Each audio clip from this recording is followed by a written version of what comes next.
I believe that if we are honest with ourselves, that the most fascinating problem in the world is, who am I?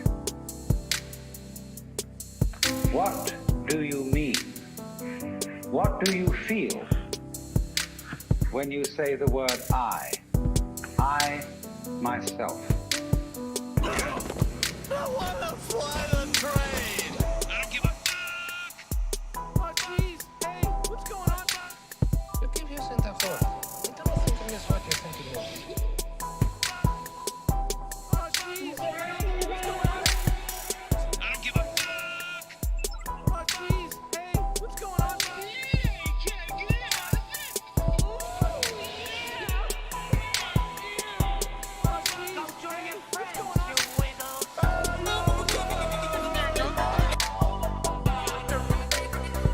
I think that I am familiar with the fact that you are going to ignore this particular problem until it swings up and bites you on the ass.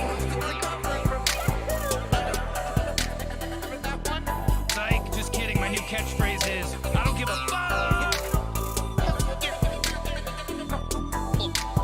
It's asking a lot to believe that the problem is going to fix itself. Guess what, bitch?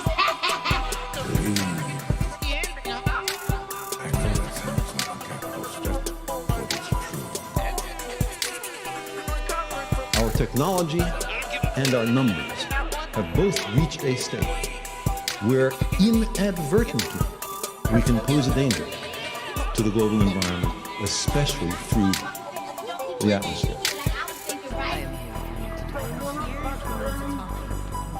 The whales have a 15-foot penis.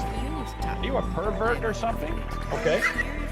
Now, nobody pretends we understand everything about the global climate. I didn't cut out. You heard me. Google it yourself. There are feedbacks, some of which you warm the Earth a little bit, and the tendency will be to further increase the temperature, so-called positive feedback. What I'm saying is the planet's on fucking fire. We choose to go to the moon in this decade and do the other things, not because they are easy, but because they are hard. Because that goal will serve to organize and measure the best of our energies and skills. Because that challenge is one that we're willing to accept, one we are unwilling to postpone, and one we intend to win. I don't give a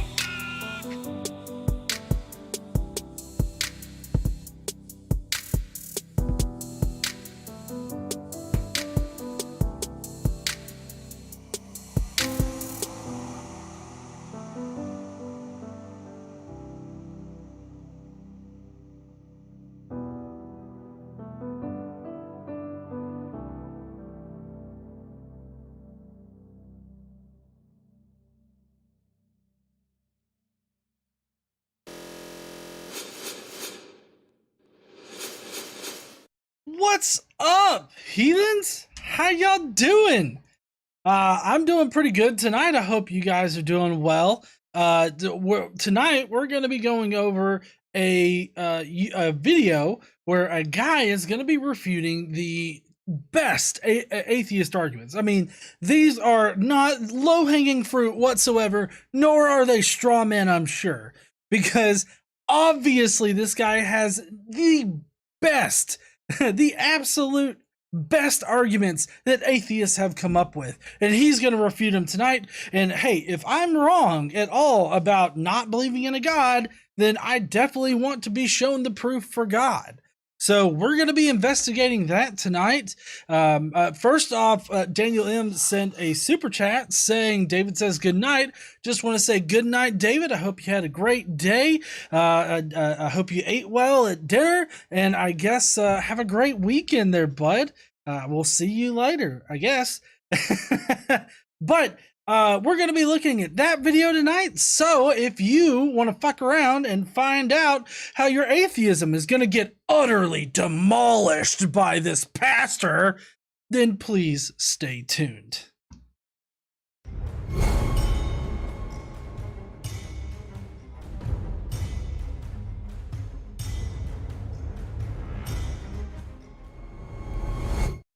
All right, heathens. Well, now I don't have any Today I Learns tonight. I'm so sorry about that. But what I do have are quite a few comments that I wanted to address. So the first thing we're going to cover tonight is comments of the day. Prepare to facepalm yourself in the next week.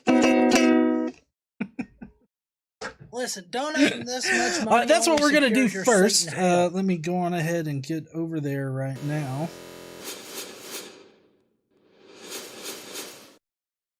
All right, so before we begin tonight's show, I do want to remind everybody that all super chats, as well as, a portion of all the money generated via super chats or memberships or revenue on the channel in general goes to charity. We have yet to pick a charity this month, but we are actively looking for a charity. If you know of a good charity, be sure to let us know in the live chat right now as to what charity you think it needs attention right now.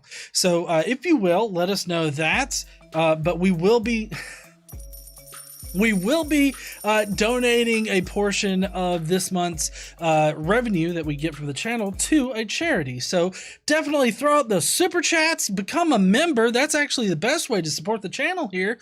You can become a mafioso, and maybe sometimes I won't forget to limit the poll that, I put up every week for you guys to pick the video. This week I fucked up on that, but it still, we had the poll, we did that, and so we're reviewing this video tonight. We've got a couple more super chats. What are you doing? Oh, this is the one where Casey blows her load. I blew my load. All right, so Gary White says, I got some good news. I got a new job.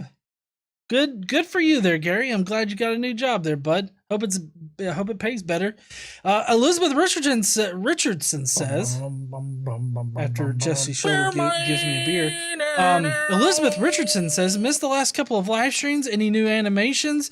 And is there a new charity this month? Well, I'm glad that you asked. Please definitely let us know in the live chat some good charities, and we'll definitely, what we're going to do for the Skeptic Mafia is we're going to put up a poll for which one we will invest in this coming month or give to. So definitely put those in the live chat. Daniel M says North Korea is a good one. I don't think so, Daniel. Feel like that was a joke. Jesse Shodel says, I'm sure an upstanding member of the YouTube apologist community would never dream of strawmanning atheism. Of course not, Jesse. They never strawman it. It's always those evil, shitty fucking atheists that always strawman religion. Of course. We're just shitty fucking people here over at Godless Engineer that drink alcohol and curse. Fuck.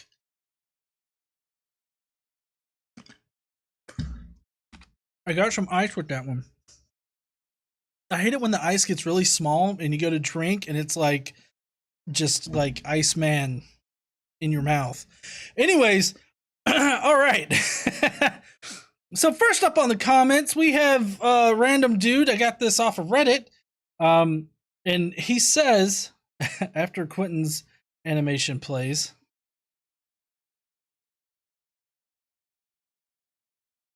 well, Quentin's also asking, what are you doing? Blowing the load again. Very good, honey. Woo! So Quentin also asked, in addition to a super chat, what am I drinking? I'm drinking an Arnold Palmer, but it's got some peach whiskey in it. So it's a peachy Arnold Palmer, a drunken Arnold Palmer. Quentin Van Boeven also said, sending in my weekly tithe. Am I doing this tithing thing right? Well, I think that the tithing, as far as religion goes, is 10% of your income. So, I mean, I don't expect to get 10% of your income. I don't demand that. But I do appreciate the super chat there, Quentin.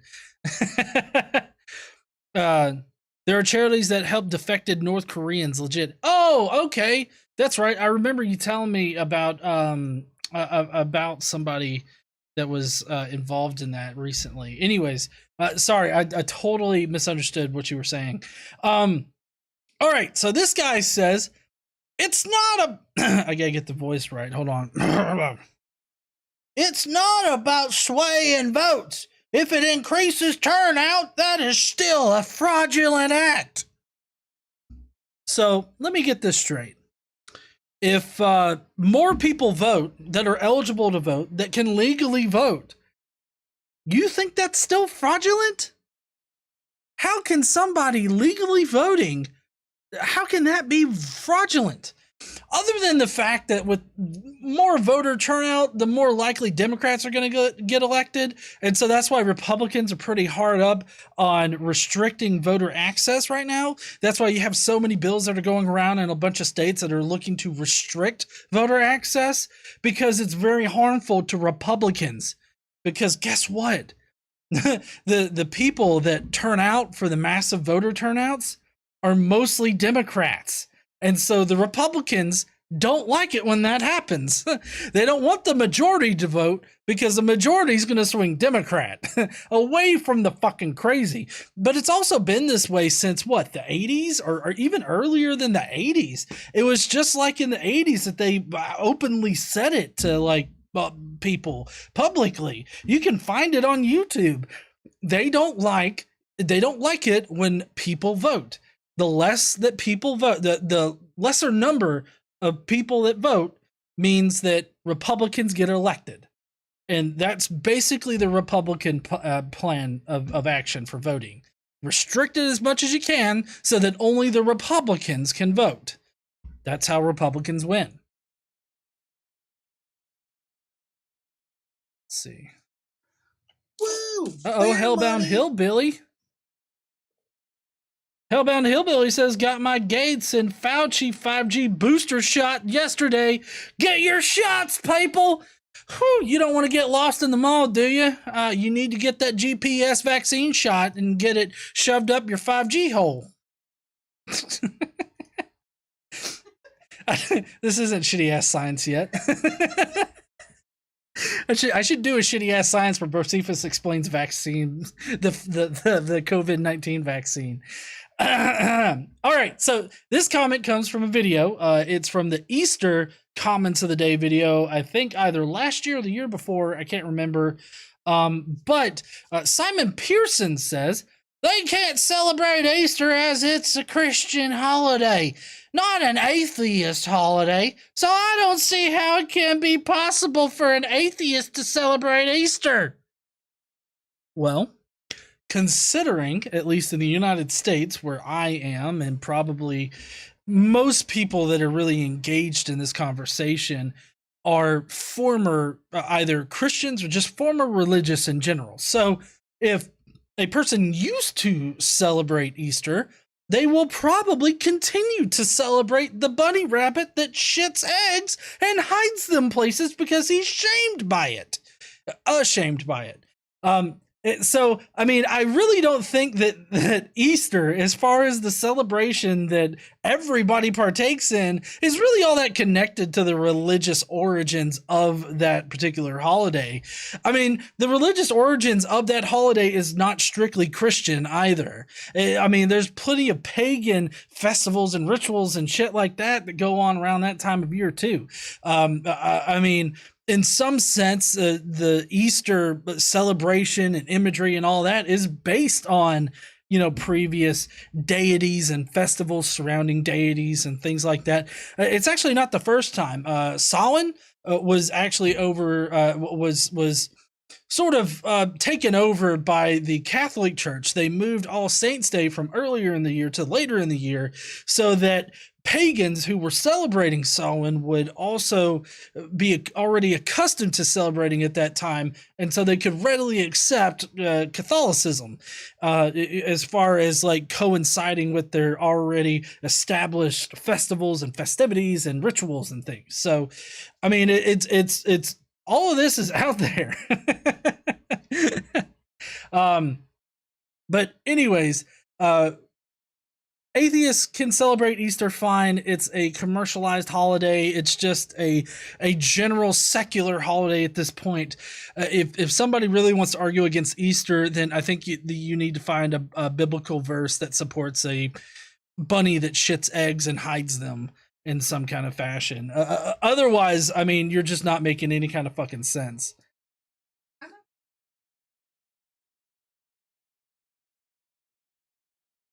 Oh yeah, as long as there's money in the eggs, you're fine.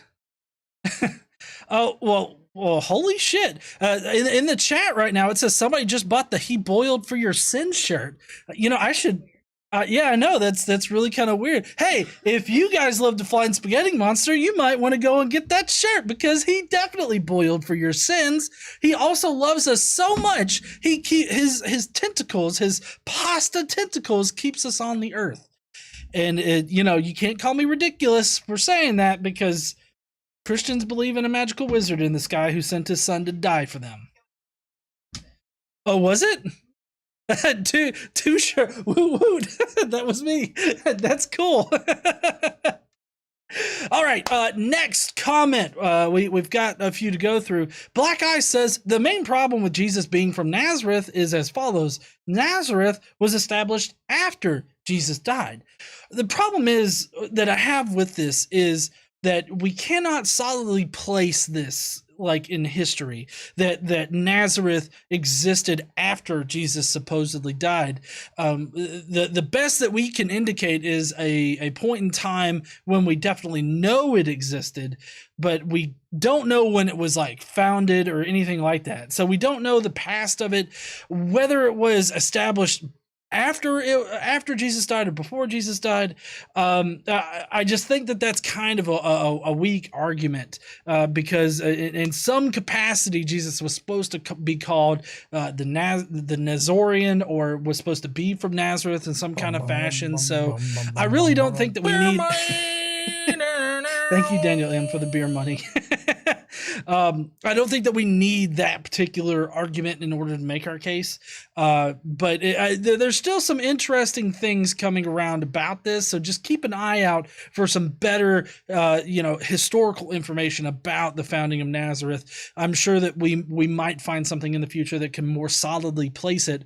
But I would just kind of hold off on using that as a talking point, because you can definitely run into Christians and other atheists that will quickly, correct you on it or correct you on it. And so I wouldn't go down that route just yet. So Daniel M, thank you, Hoosier buddy. Daniel M says Zombie Jesus Day. He died for your sins and came back for your brains. Lol. Hoosier buddy says always happy to donate to show y'all some love. Thank you, and KC, for all you do. Thank you, Hoosier buddy. I appreciate it. Yeah, she does just sit over there and laugh, but well, depending on if we talk about Diamond and Silk. Or Woo! That's KC's money. Oh, hey, that worked out with Jonathan Hanachek.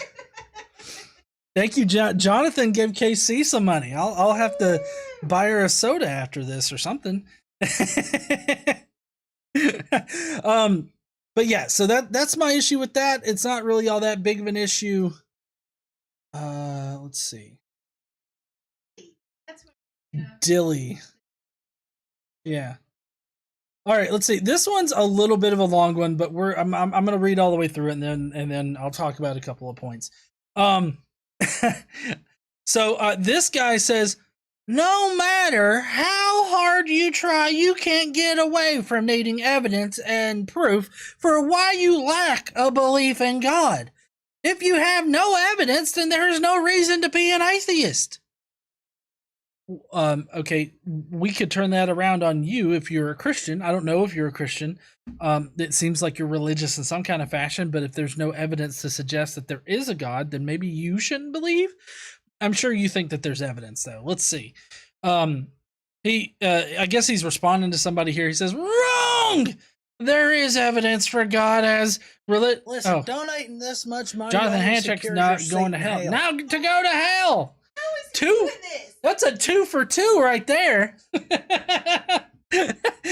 He's figured out the algorithm for getting the correct one. Yeah. Oh, he does get a GE mask. Look at that. Yeah, we got masks over on the Teespring store. Reverse Uno card. Listen, donating this much money only secures your seat. Elizabeth's. Well, if she does the reverse, she's going to hell. So that means that she's actually going to heaven because she got to hell. She used the reverse Uno, and the devil's like, "Oh fuck those goddamn reverse Uno cards! Get back up into fucking heaven. Go burn up there." Yeah. All right. So he goes, wrong. There is evidence for God as religions offer evidence. Apparently. Woo! There's Gary White. Thank you, Gary. It is atheists who don't have evidence, and so it is atheism that has no evidence. You're projecting your problem onto religion and other worldviews. Also, atheists are the only group of people who have no evidence. They are correct. Okay. Gary White says, I'm going to be working at Hampton Inn doing housekeeping. Heck, it's only 3 days, but at least it's something. That's good. Keep your head up there, Gary. I appreciate you letting me know about that, bud.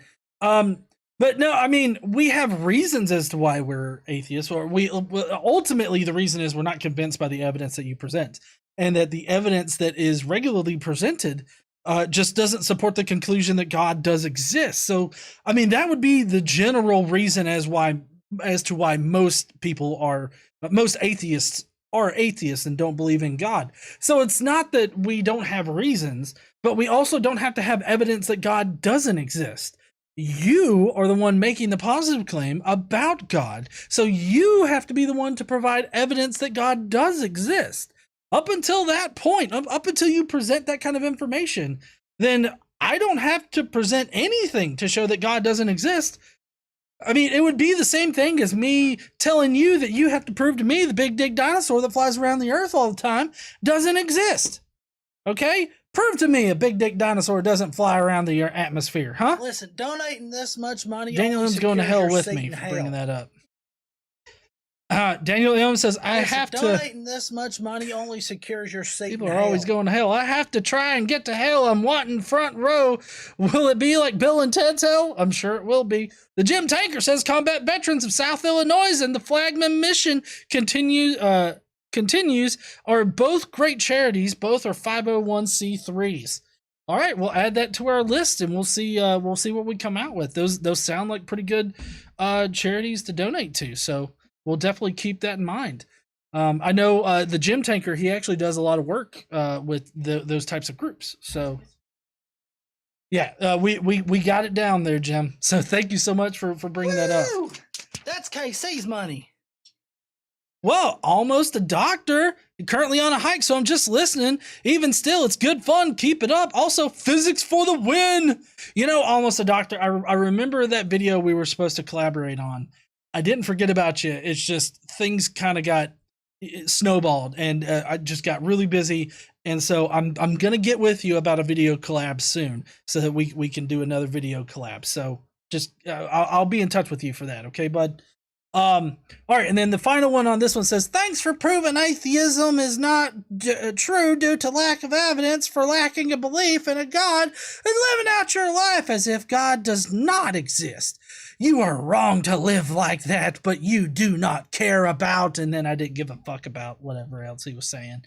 But yeah, so ultimately atheists don't have to have evidence that God doesn't exist. That's the main takeaway from that message. So yeah. All right, we got a couple more to get through. These are going to be really quick. What?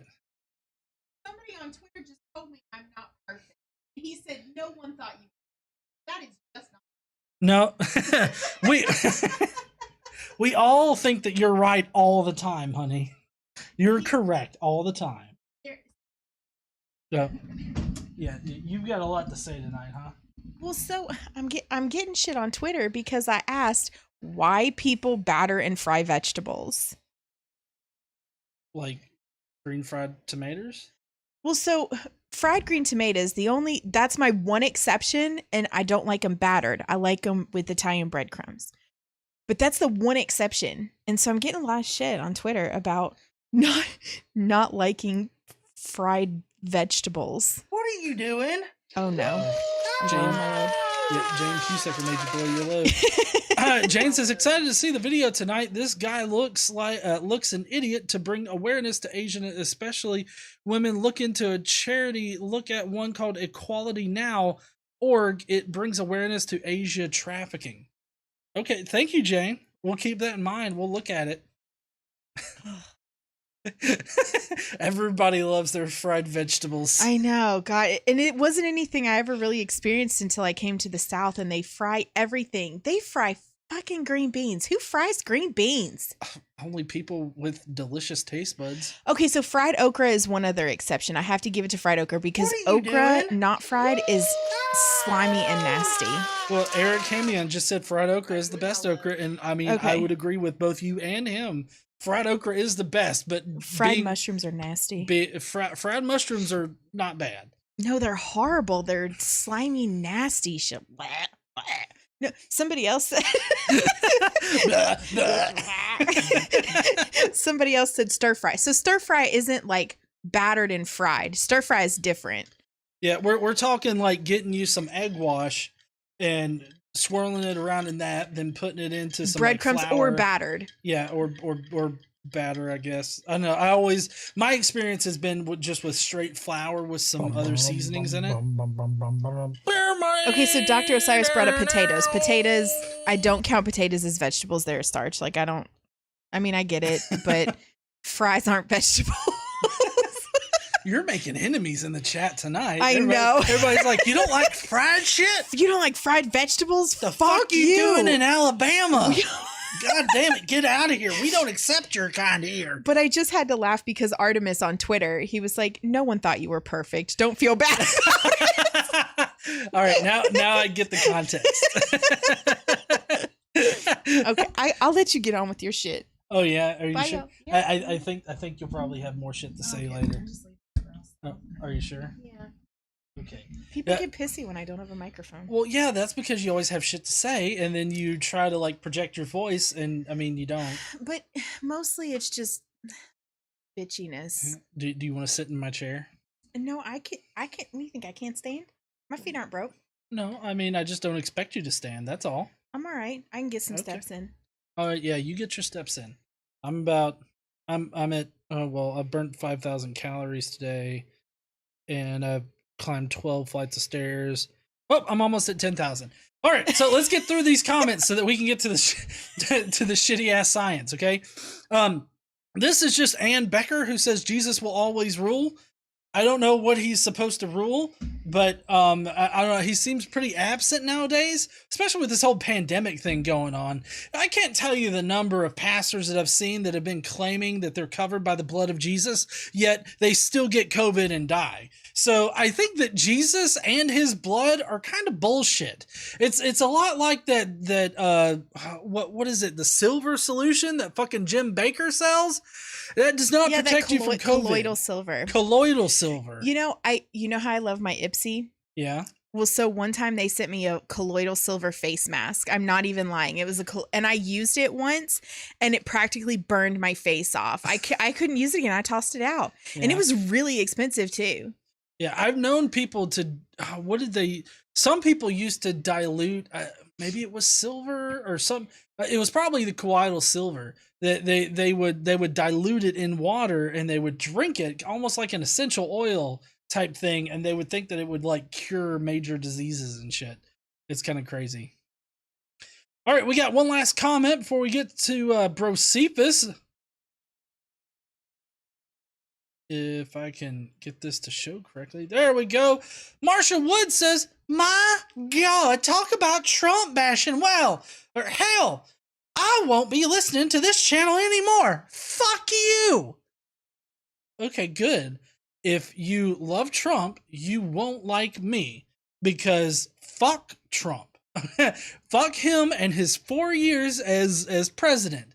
He was not a good president. There was actually today I learned that I'll probably present next week that showed that Trump literally had no impact on the on our economy. So he did nothing good. All he did was, make money for himself, make money for his friends, change the tax code so that I owe like $5,000 fucking dollars this year. Thank you, Trump. Go fuck yourself. Fuck that guy. Fuck him. His goddamn tax benefit shit ran out this year.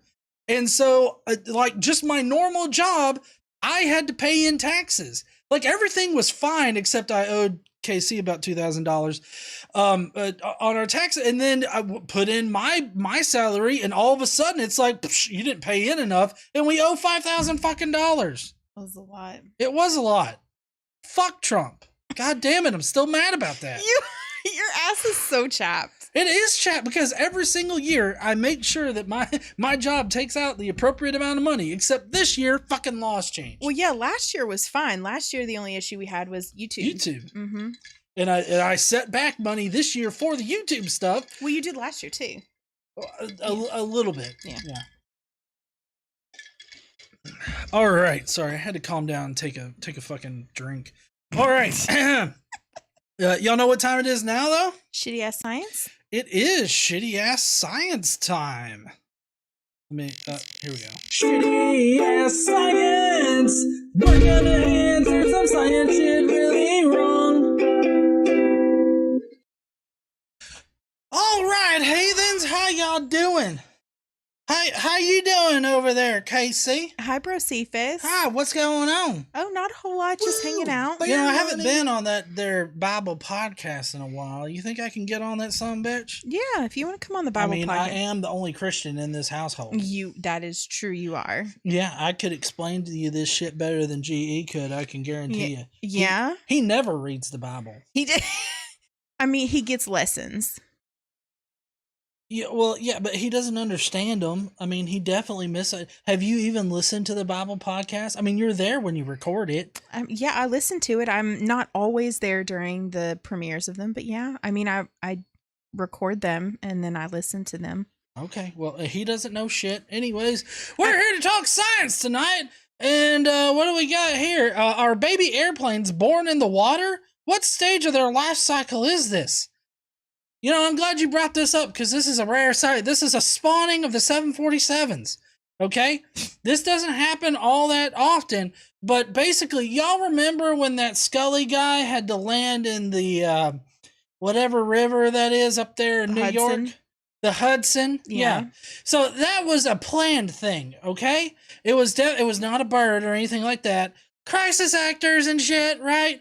So anyways... what they were doing was they were allowing the plane to deposit its eggs in the Hudson River so that it could... What? Is that what they were doing? Because this... I mean, I don't know if you know this, but I don't believe there's shore in the Hudson River that looks like this. Well, I'm just saying, like, this is probably a different place, but I'm just saying this is how the process works. Look, okay, I'm sorry. I'm up here on my TED stage, okay? So sorry. All right. Anyways... So the Hudson River landing thing was allowing the plane to lay its eggs in the water, okay? It works a lot like amphibians with the whole tadpoles deal, okay? So basically the plane landed in the water, it shit out all of its babies, and the babies, they scurry around, they're kind of like tadpoles, like little planes and everything like that, and then they eventually make it to the shore somewhere, and they crawl out slowly, right? And then they'll take flight and land at the nearest airport. Ready to take on passengers. Yeah, is that how it works? Yes, that is exactly. And then the engineers have to go in and hollow them out, right? So they kill them? They do. They end up killing them. They got a short lifespan, but they last forever. Like their carcasses. They don't. Have you seen the Trump plane? The Trump plane is pretty fucked up, but that's because he coated the inside with gold. That seems like it should make it better, but it doesn't. No, I mean, it poisoned their carcass and they just ended up falling apart. Okay. They don't, gold and these planes that are naturally born out of the water, they don't work. Okay. You know what is sick though? All I can think of when I see this picture is how much money is sitting right here in the river. These are brand new. Well, I mean, it doesn't cost any. I mean, it costs money to even have babies for humans. So I can only guess that it probably costs money for planes to have babies in the water. So sorry, I was crossing into reality. Please, I'll step out of it. Okay, thank you. You're welcome. This is my TED Talk, remember? Sorry, GE gave me the microphone, and when it's over in front of my face, I talk. Well, I mean, you do talk a lot. Not that I have a problem with it. I'm just saying you do. Do you know how much you talk? Have you met you? I have met me. I've got like a 5 to 10 minute spot on this show every Friday. Yeah. Almost every Friday. Yeah. I don't talk that much. He talks for an hour and fucking half. I mean, that's true. He does talk more than you. Yeah, he does. He's a rambly fuck. He is. Anyways, that's how 737 47s, it really doesn't fucking matter, okay? It doesn't matter if it's a 37, a 47, 87, or 1977, okay? It really doesn't matter. Planes give birth, and then they give birth to tadpoles, and then the tadpoles find the shore, and they crawl out fully formed a few months later. All right? That's exactly how this works. Thank you for coming to my TED Talk. Almost a Doctor had a good point. What's that? There are more planes in the ocean than submarines in the sky. You know what? He's got a good fucking point right there. He's got a good head on his shoulders, I'm telling you. Because that's true. There's not many of them submarines up in the sky. But there are definitely a lot of planes in the ocean. They're not functional planes, but they are dead. I'd wager that the number of submarines in the sky is a 0 number. Can you just imagine it? No. Like when you blow up a submarine and like anti-gravity starts taking over and they float up there with the clouds? And that's what because like that's what happens when you shoot down a plane. They go down, they sink, and they get to the bottom of the ocean floor. But you shoot a submarine and they just float up out of the water. I bet you that's how it used to work. Used to when? Just before. Before when? I don't know. Before we started noticing it. There's probably hundreds of submarines up there in the sky. We just can't see them. You think? Probably. I don't know. Fuck. I'll go and pray about it. Anyways, that's going to be it for Shitty Ass Science tonight. Thank you, my assistant, for coming over here and trying to throw some secular reality on us. So sorry. This is magical shit over here. Sorry. Reality over there, okay? I'll remember. I'll go sit down right now and read Timothy. Yeah, 1 Timothy, whatever, and the fox shut the hell up. Mm-hmm. There you go. All right, so that's going to be it for Bro Cephas tonight. I hope that you guys learned something about fucking 37, 47, 1977s, learning how they propagate and stuff. So I guess I will go because I'm getting the shit look from KC over there. Bye, heathens. Goddamn.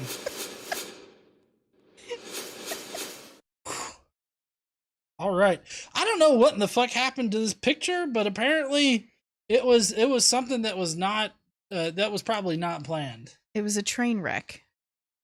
Oh, wrecked It in a literally train. says it in the fucking picture. Oh, in 2014. I'm not reading it. I'm just looking at the picture. Oh my God. Hey, you know what? You can't complain. You know what? This isn't about me. You can't This is complain. not about me. This stream is not about me. Listen, legit playing a video game, and she's like, how do I do this? And it literally says on the screen, press X to turn. And she's like, I don't know what to do.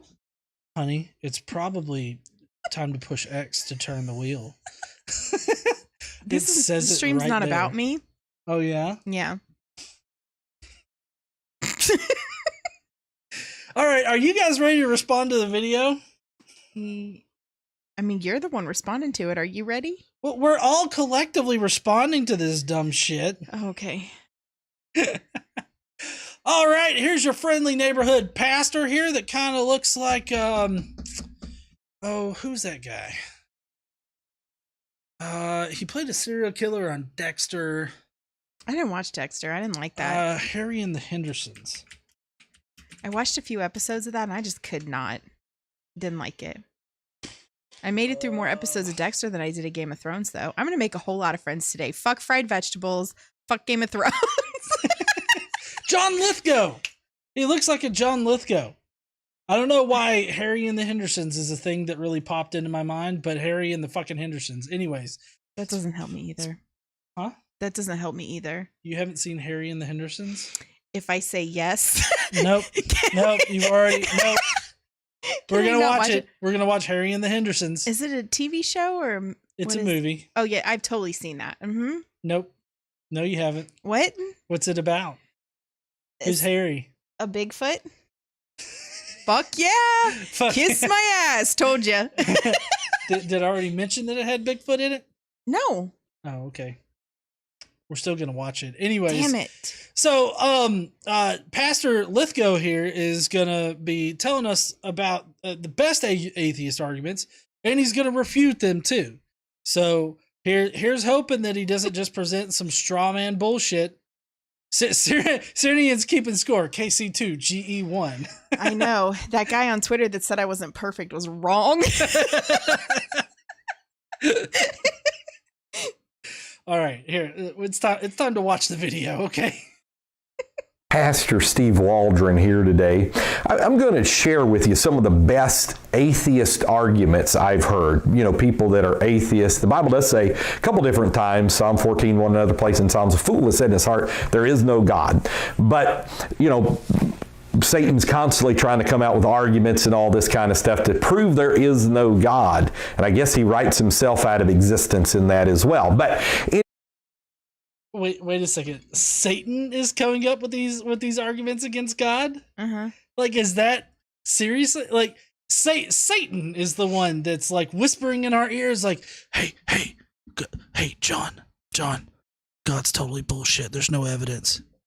But Satan, how's there no evidence? Well, can you show me evidence? Oh, well, shit, I didn't think about that. No, I guess I don't have evidence for. Well, then he doesn't fucking exist. Like, I feel like he thinks that Satan's whispering in our ears all of these, like, totally reasonable things. Hey, did you know that gay people are fine? Oh, shit, they are? Oh, fuck. Thank you, Satan, for enlightening me with that knowledge. Jesus said figs? What? Jesus said, fuck those figs. I created Fig Newtons. Who are you going to trust? Satan. Anybody who creates Fig Newtons, I trust that person. Yeah, but you know how we know that Satan created Fig Newtons? How? Because they're delicious? The serving size on the back is bullshit. Okay, it should be one sleeve, not like one or two cookies. Okay, nah. Nobody totally eats Satan. 2 Fig Newtons. Nobody eats 2. No, it's fucking stupid.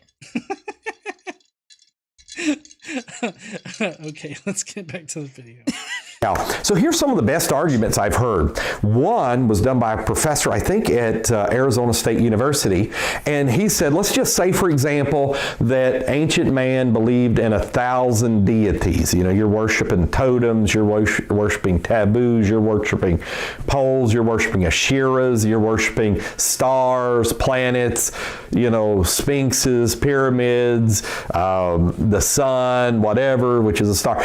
You know, all these things. So let's say, for the sake of argument, there's 1,000 gods out there. Well, obviously, in modernity, we have seen that 999 of those gods are false. That they don't exist. You know, Odin doesn't exist. Thor doesn't exist. Sorry to break your heart, you watched the movie.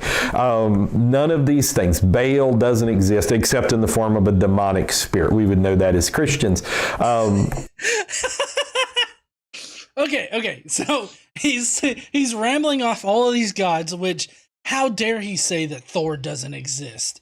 He doesn't know that. Thor definitely exists. We got movies about him. Yeah, there's totally movies about him. There's movies about Jesus and there's movies about Thor. I don't see how you can go wrong with that. Anyways, but then he's like, Baal doesn't exist. Well, except as a demonic spirit. Like, he doesn't exist, but he also does exist, but he's also evil. God legit talked about him. God did. Well, originally by name. Right. In the Old Testament, the Israelites and eventually the Jews, they were what's called henotheistic. That's where they believed in one supreme God, but that there were all of these other gods that also existed that were also worshipped. But it's kind of like there's one creator God. Right. Yahweh was the creator God, and then all of these other ones still existed, but you know, apparently they didn't do shit for the people. But in any case, it was actually only a slight transition from henotheism to to monotheism, Christianity, because the slight shift there was it went from one supreme God amongst all these other gods to a God, and then other divine beings and I guess demons and all this. Like there's just other like divine supernatural beings that were gods before, but are now just like a bit lower than God on the totem pole. And so that's just that. It's just a slight shift from henotheism to monotheism. But I find it hilarious how he contradicts himself right here in the first minute and a half of his video. Hold on, I gotta get it. None of these things, Venus doesn't exist, Olympus, Zeus didn't exist, Mercury didn't exist, and okay, so my question is, sorry to stop so quickly afterwards, but my question is this: how do you know that they don't exist? I mean, it's true that nobody not nobody. It's true that they are not the majority, like religions now, like.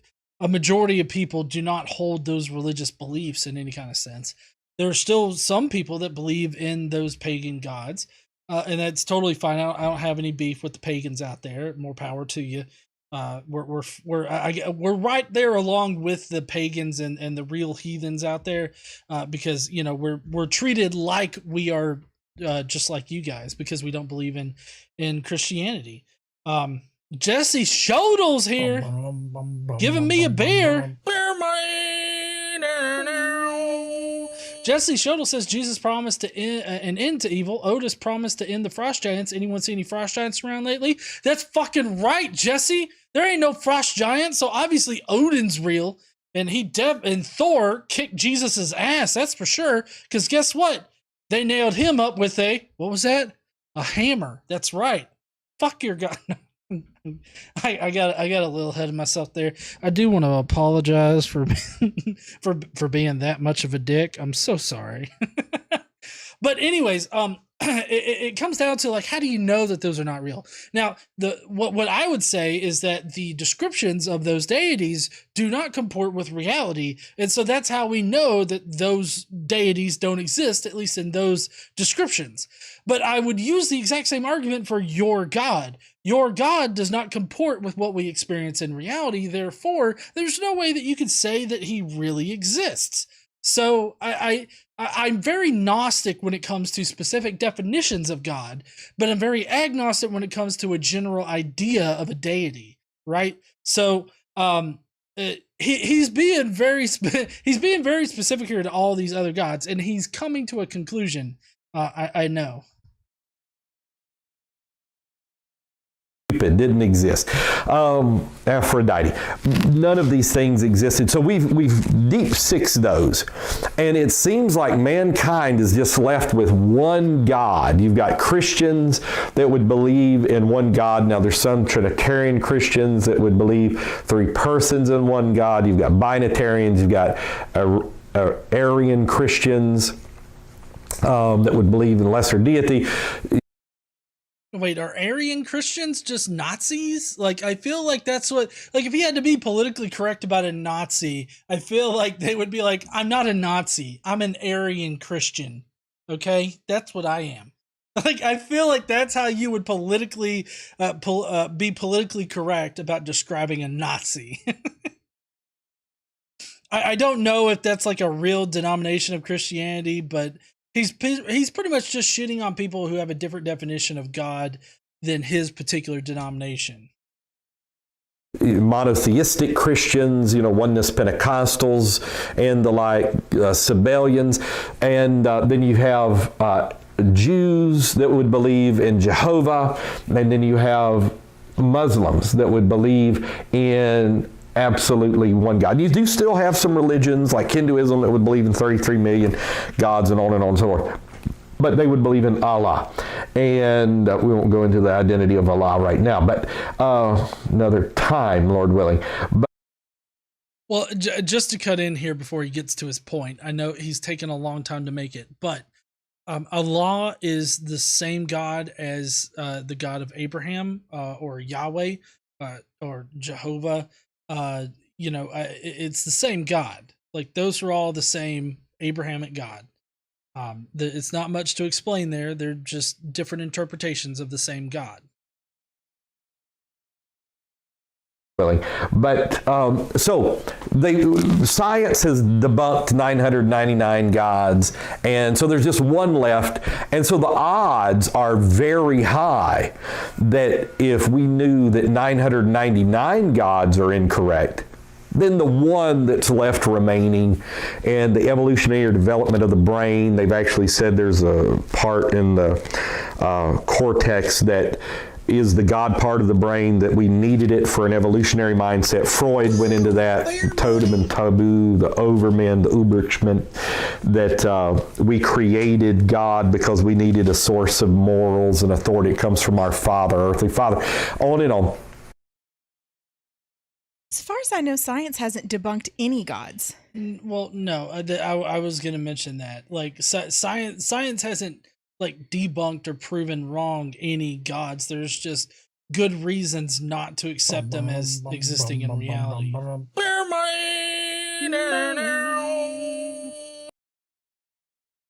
Listen, shit. donating this much money only secures your seat in hell. Here we go. I thought they were freaking out again. Listen, donating this much money only secures your seat in hell. Yeah, we are. The Jim Tanker says, that was the biggest no true Scotsman fallacy I've ever heard. Elizabeth says, I see now. God is a Highlander. It all makes sense now. There can only be one. Lisa for Truth says, Abraham worshipped El, not Yahweh. Well, I just meant in the Old Testament, because there's Yahweh, there's El. Actually, the Pentateuch contains, I think, 3 different like authors or editors. Donating this much money only secures your seat in hell.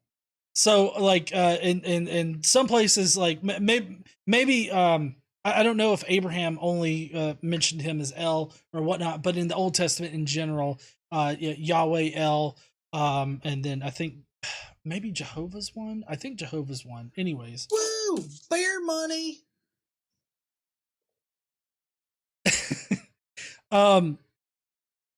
What are you doing?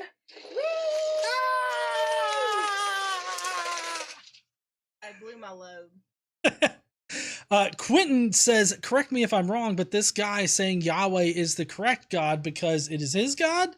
I've yet to hear him make an actual point. He's getting to his point. He's making a lot. He's talking a lot of bullshit before that point. Archmagos says this dude's arguments reek of Wikipedia understanding. Also, Arianism was an early Christian sect, like really early, that separated the Son of God and God the Father. Oh, okay. Vanta Blue says he didn't get any of the Freudian terminology right, as far as I know. I hadn't even gotten to the part where he was talking about the evolution of the brain and how we created God and everything like that. Like, he talks a lot of bullshit in this video, but in any case, I don't think that science has proven any like deities to not exist. They've just provided like we can use science to rationalize about these descriptions as to whether or not they exist in reality. And as far as we can tell, that they don't comport with reality. So there's no reason to think that that any of them do exist. But he went directly into like psychology of the brain and how God was created and all this other stuff. I mean, I do agree that God was probably created to explain the unknown that we are faced with, especially in the early days of man, where we literally didn't know hardly anything about this world. It's quite easy to just make up a God and be like, well, that's how God wants it. Wait, hold on. That's how God wants it? I'm sorry, but if he wanted me to cut the tip of my dick off, I do believe he would have made me without that particular part of my dick. Like, I feel like people made up God and made up all these religious religious traditions and everything like that in order to enforce control and order and to explain things that they didn't necessarily understand. So I think that's legit, regardless of what terminology he used and how he was talking about the brain and everything like that. Still, he's talking a lot of bullshit. He's about to make a point, I promise.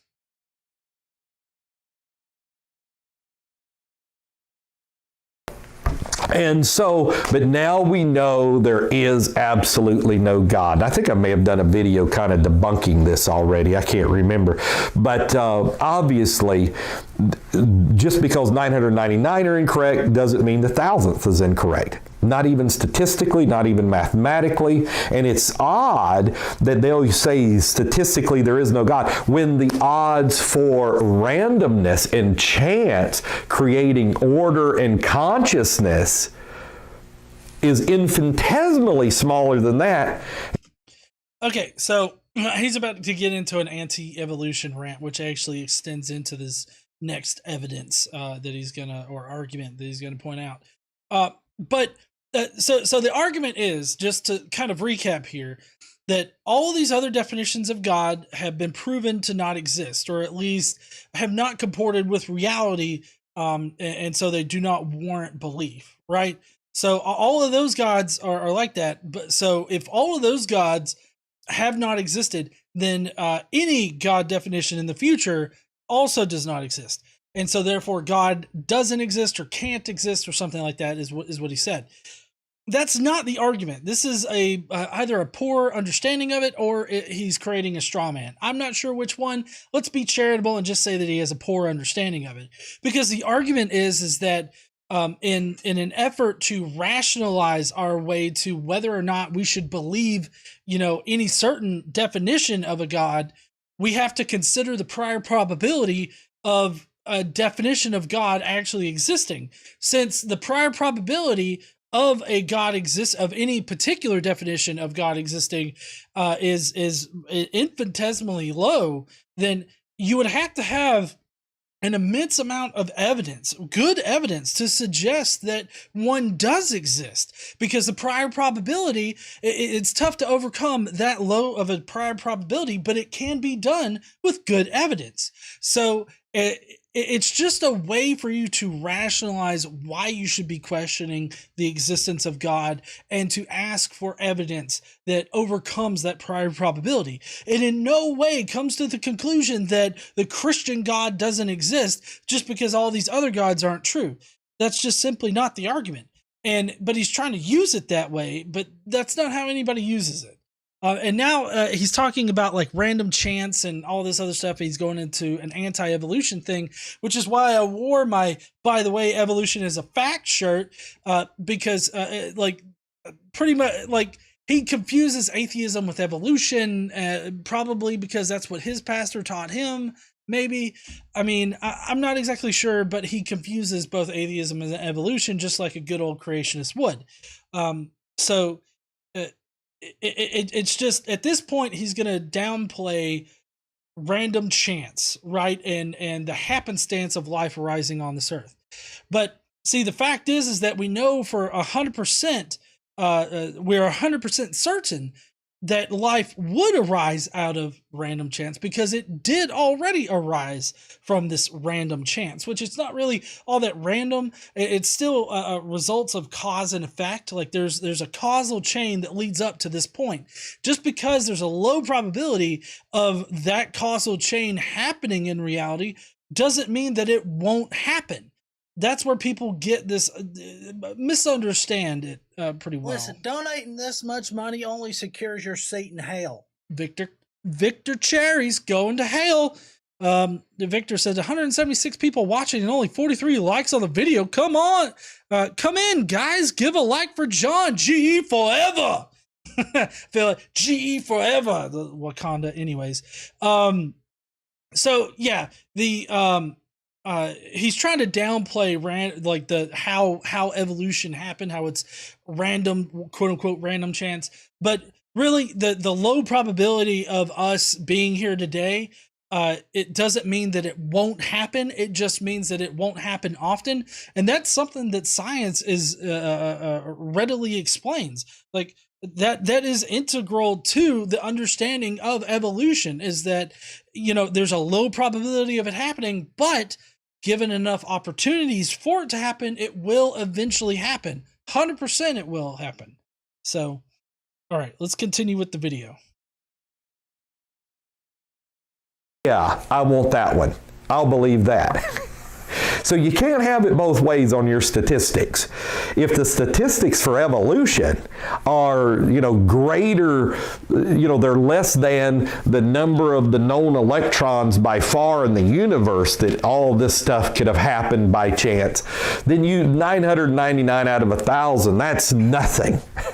Comparatively. But at the same time, Edison, I mean, he tried 8,000 times to do the light bulb, but there was still a light bulb. There was still a light bulb out there. So just because there has been failures or there's been misrepresentations, as a matter of fact, that's what you would expect to find if the biblical record is true, that there was initially one God and then sinful man began to deify things. And this is what Romans 1 actually says. So I like how he moves the goalposts. I mean, it's amazing to me, because the moving the goalpost thing is going to be very prevalent in the next argument that he uses.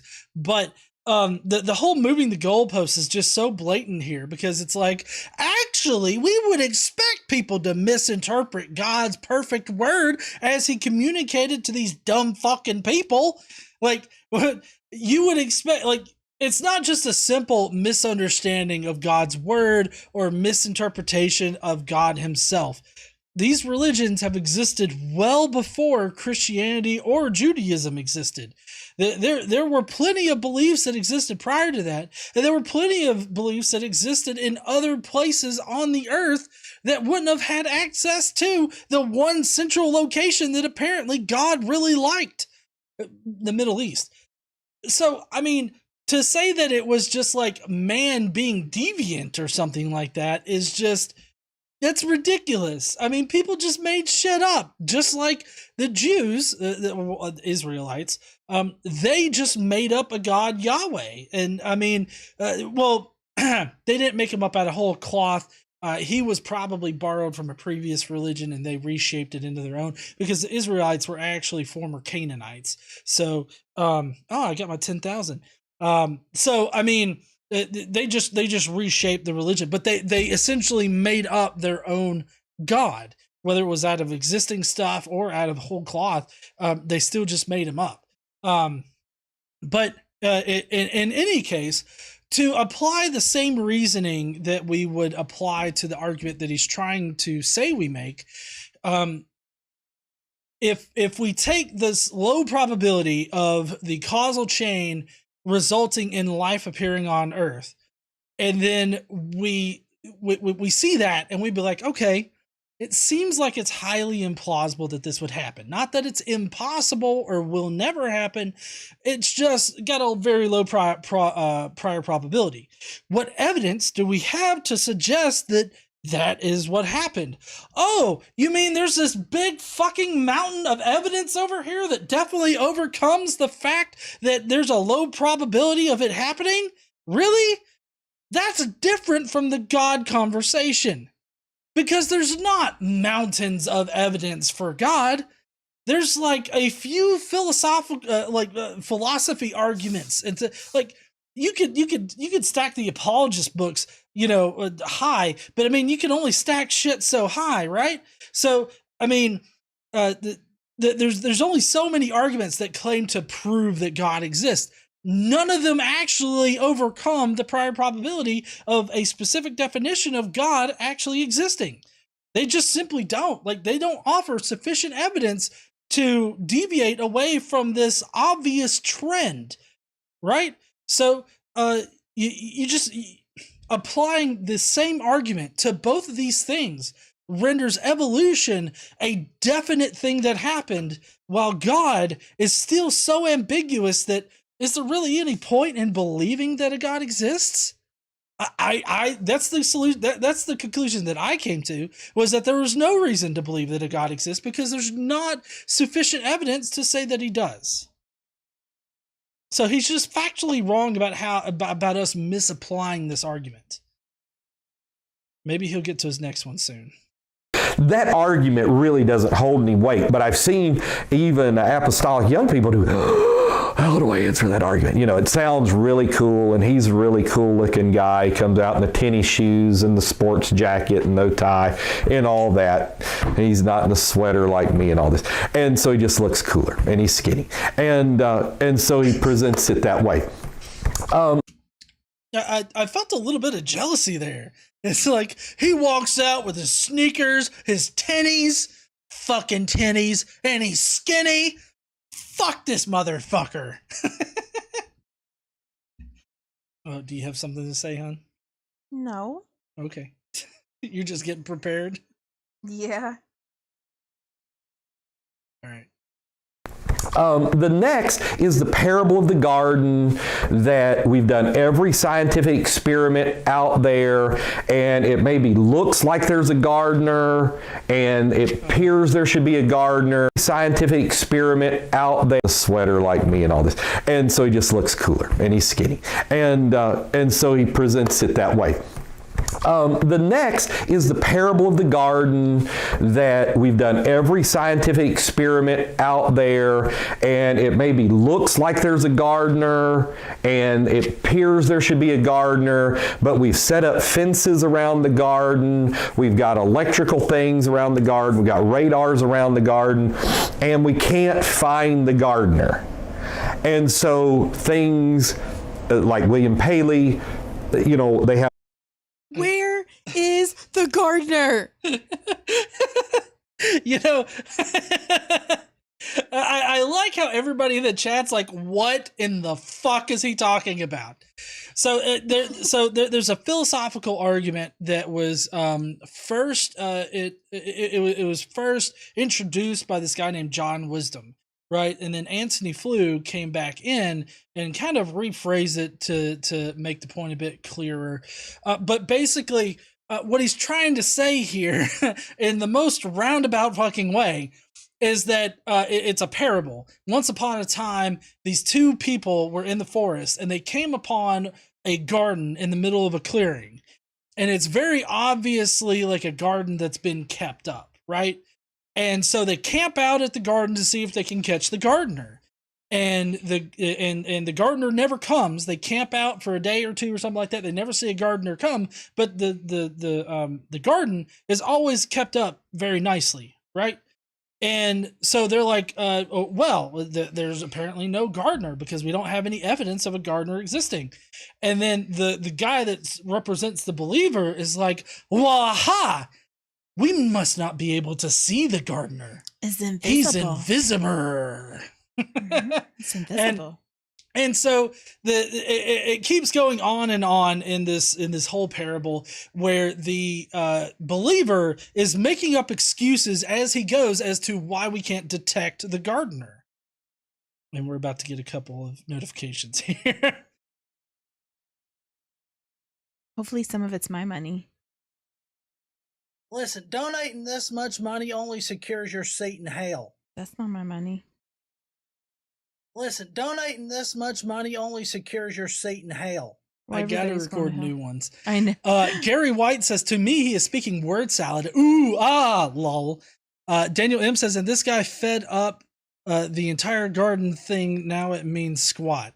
Yeah, it does mean squat. But anyways, so the whole thing about the parable of the garden is just about how believers or Christians, or however you want to state it, they will always move the goalpost and explain away why you can't detect God or why there is no evidence that a God does exist. And so that's the purpose of it. But he's using it in some kind of weird fucking way. I actually had to look this up because I couldn't because I just pretty much looked up like parable of the garden philosophy, and it was readily pulled up like on Wikipedia. But it seems like he didn't even look at Wikipedia for this. He seems like he's just pulling it the fuck out of his ass. Well, that's not new. I have to share something from the chat. You ready? This is from Dr. Truth. The gardener is outside spice and thyme. time, like THYME, spice and time. That's funny. I love puns. They get me every time. Yeah. All right. I think he's. Y'all know what? Anytime is a good time for a beer. This one's for Casey to get some lemon for that iced tea. I guess this iced tea? No, mine. I'm drinking iced tea. Oh, you are drinking iced tea? Okay. Mm-hmm. I didn't know you were drinking iced tea. But it doesn't have lemonade in it, or Okay. I don't have lemon in it. All right. All right. Well, let's see what kind of point he's going to try to come to here. You know, they have the appearance of orderliness and creation, but then there's really not. This was made popular in the early 50s, and still, I think that guy ended up becoming a Christian, the guy who promoted that argument, by the way, but it's still used in philosophy classes and all this. Don't be deceived in your philosophy classes. Philosophers are becoming Christians by the droves because that's where the evidence leads, even though philosophy is not necessarily and usually not an evidence-based proposition unless you're talking about symbolic logic, which has to do with numbers, which are relatively absolutes, which we won't even go into numbers. I'm glad that you're not going to go into the numbers, because if you explain anything about numbers the way you explained the parable of the garden, holy shit, I feel sorry for anybody that would listen to you and hope to gain any kind of knowledge.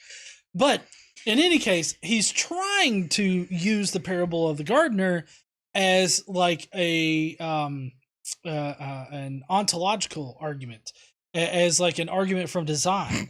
Like, we see this garden, it looks designed. Obviously, it is designed, so there must be a gardener there to keep it like to keep it up, right? To keep it trimmed and everything like that, and I guess to pick the time. You know, it would be super nice if like there was this invisible gardener in our yard that would always mow and pick the weeds. Like, that would be awesome. That we never had to see. Can we also put one on order for a cleaning lady that does that? How crazy would that be? You wake up in the morning and like everything's clean. Oh my god, it's that would like, be so amazing. Fuck, did we get the best poltergeist in the world? Is that what happened here? I mean, I'd be fine with it as long as it wasn't an asshole. If it cleaned my house, fuck yeah. Yeah, just, you know, every other night it screams at about 3:30 in the morning. No. No? Mm-mm. No, that would scare the shit out of me. Yeah, it would, huh? But in any case, he's trying to use it as an ontological argument to suggest that this world is designed, and therefore we should infer that there is a designer. Into numbers today, because they've got a lot of implications. Are numbers infinite? And if they're infinite, then they're God and all this. And that seems to be like your Bertrand Russell would tend to look at it that way, but really it's God who started. But we won't go into all that today. So, parable of the garden, where's God? We've examined, he's not in the microscope, even though he is in lamina. You know, it looks like the form of the cross. That's how everything's held together. But, yeah. So, he's talking about, I don't know if he pronounced it, lamina.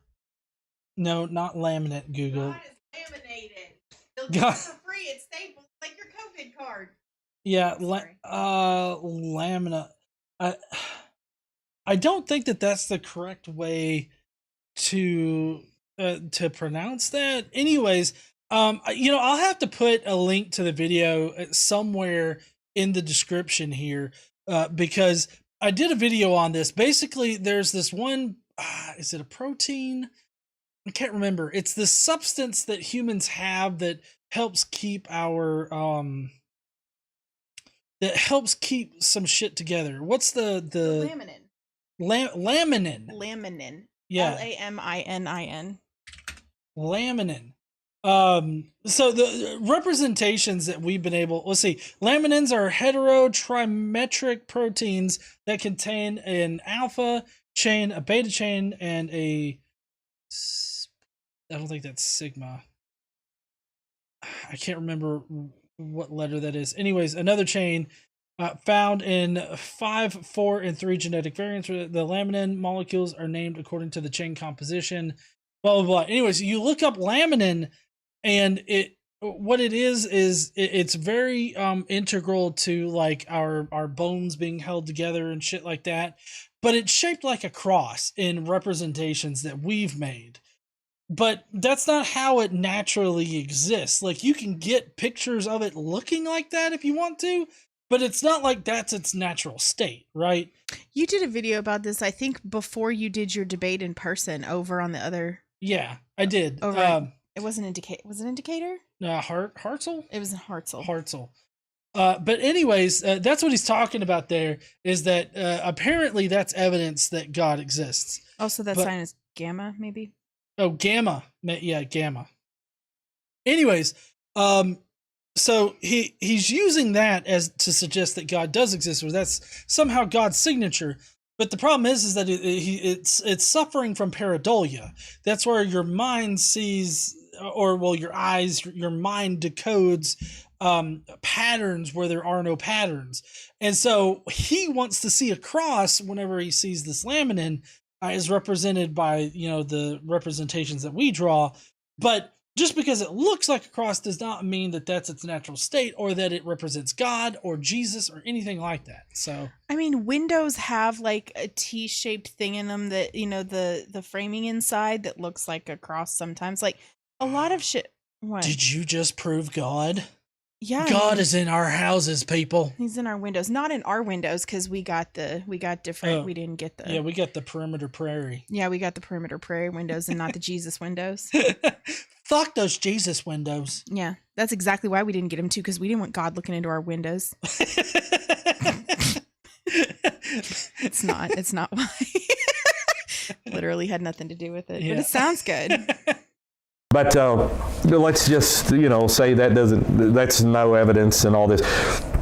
But the evidences are the evidences that the laws of nature's God, that order doesn't come out of chaos unless there's an organizer, that computers have a computer designer, cars have a car maker, watches have a watch designer, creation would have a creator. It's just there. It's built in. And yeah. Casey has officially face palmed herself so hard she hurt herself. I did. I smacked myself in the face with in my head with my phone. Yeah. Those things aren't natural. Well, no, but he's saying that like our world looks designed, and so therefore it has to have a designer. I understand, but he goes the whole route. Cars are designed, and this is designed, and that is designed. There are no natural processes for a car like growing. Exactly. This is the whole junkyard through, or tornado through a junkyard thing. You're fine, honey. I just said. Oh, okay. Do I still have the facepalm protector? It's somewhere around here there, Quentin. Oh yeah, actually.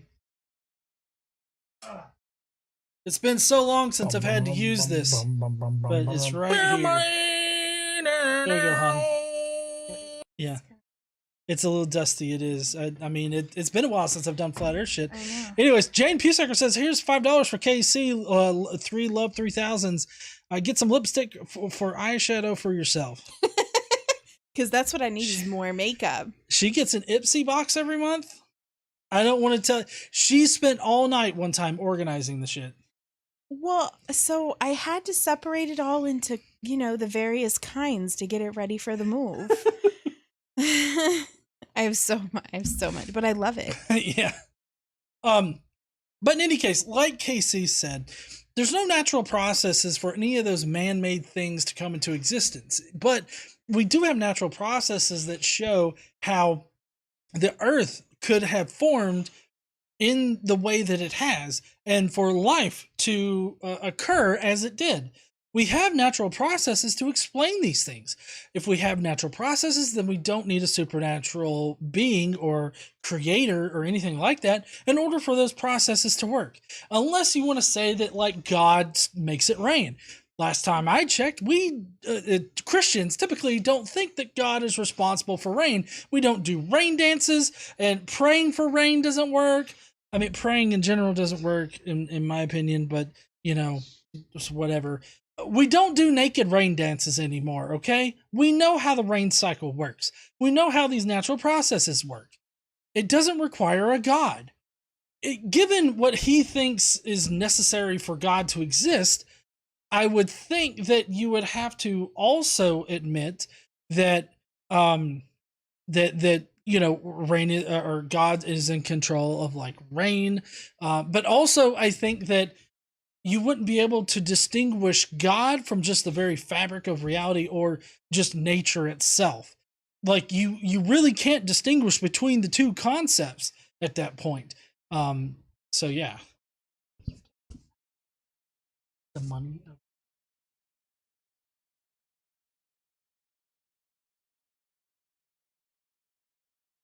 I prematurely ejected it. See, God doesn't make it rain. I do. Oh shit. I'm gonna have to pick this shit up later. Yeah, I'll help you. Okay.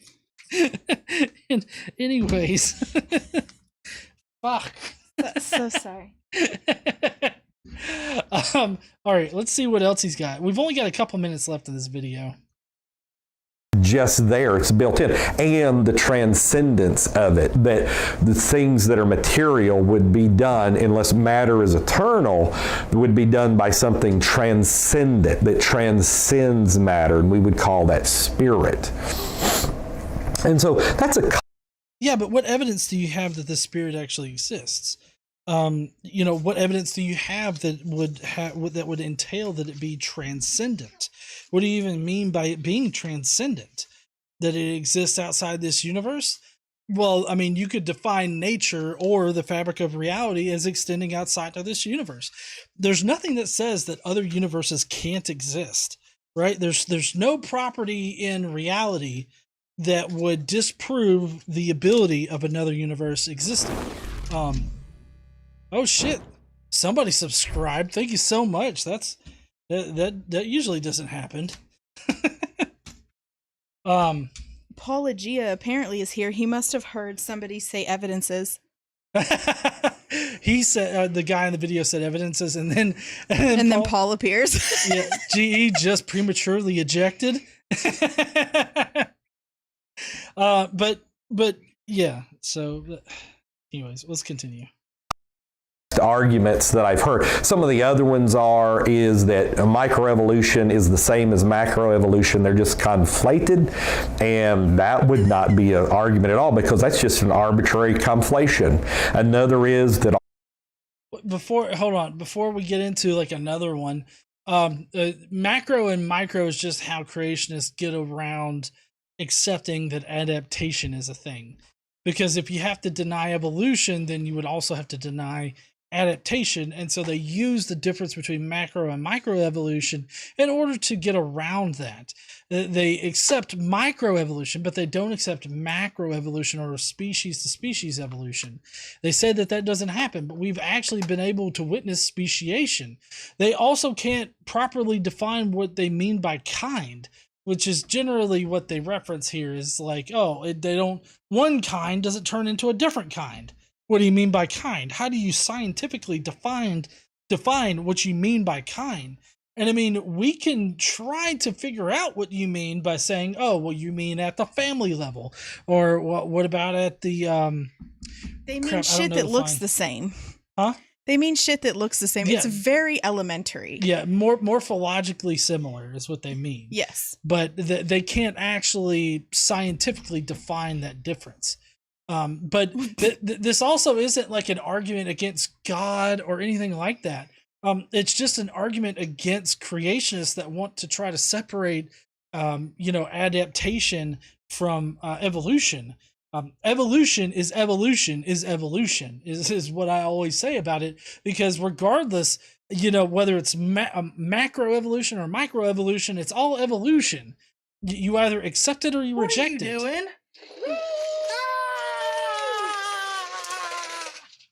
I blew my load. Am I crazy, or did he just say arbitrary conflation? This pastor is kinky as fuck. Yeah, he does say conflation kind of weird. He does. Paul in the chat says 5-year-olds know what kinds are. Duh. I I mean, that's kind of how I feel when they start talking sometimes and explain it to me like I'm 5 situation. I feel like that's their level. Like that's the level that they have to explain it on. And I don't know. Yeah, it seems silly. It does. It's a very basic explanation. Another is that all scientists believe it, which is demonstrably not true, because there's thousands upon thousands of scientists that don't believe it, even at the threat of their jobs, at the threat of not being promoted within their colleges or even being hired in their colleges, because the people that are at the top of the food chain tend to hire people of their like thinking processes, and they don't want to be seen as pseudoscience, which creationism is in many cases seen as pseudoscience and all of this kind of things. It is pseudoscience. Also, the persecution complex is fucking real. They don't get promoted at the threat of their own jobs. Yeah. Like you're not persecuted. Not in America. Calm down. Take a pill. You're not a victim. You know, but if we never get anything else from David Silverman, which is actually my preference, that line is the best. Yeah. But to suggest that creationists are being phased out of academics just because they hold a different view is really not the case here. I mean, if anybody is a creationist that wants to teach biology and they're going to teach like religion, which is actually not what the consensus of biology is, then I would say that they probably don't need to be teaching biology. Sorry, we get a super chat coming in. Daniel M says, dogs don't birth cats. God! Ooh, bear money. Yeah. Paul said thousands of scientists, where scientist means nurse assistants. But I do disagree with the amount of scientists that are being persecuted in all of this.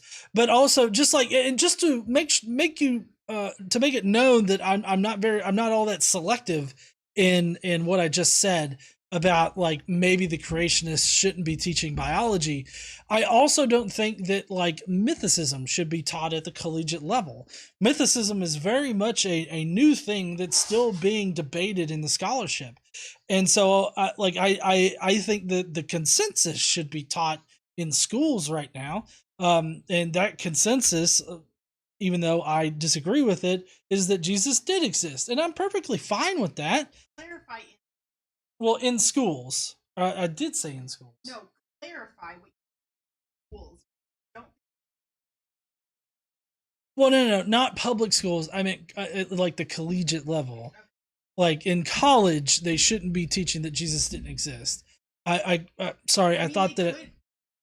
They could have a historicity class where they talk about the evidence and not right, because the point what they shouldn't be teaching you, especially from a historical standpoint, this is what happened right in this regard. I mean, it can be the consensus and it can be taught as the consensus, but they should teach the evidence. Right. They the should. material. Teach the material. Right. I agree.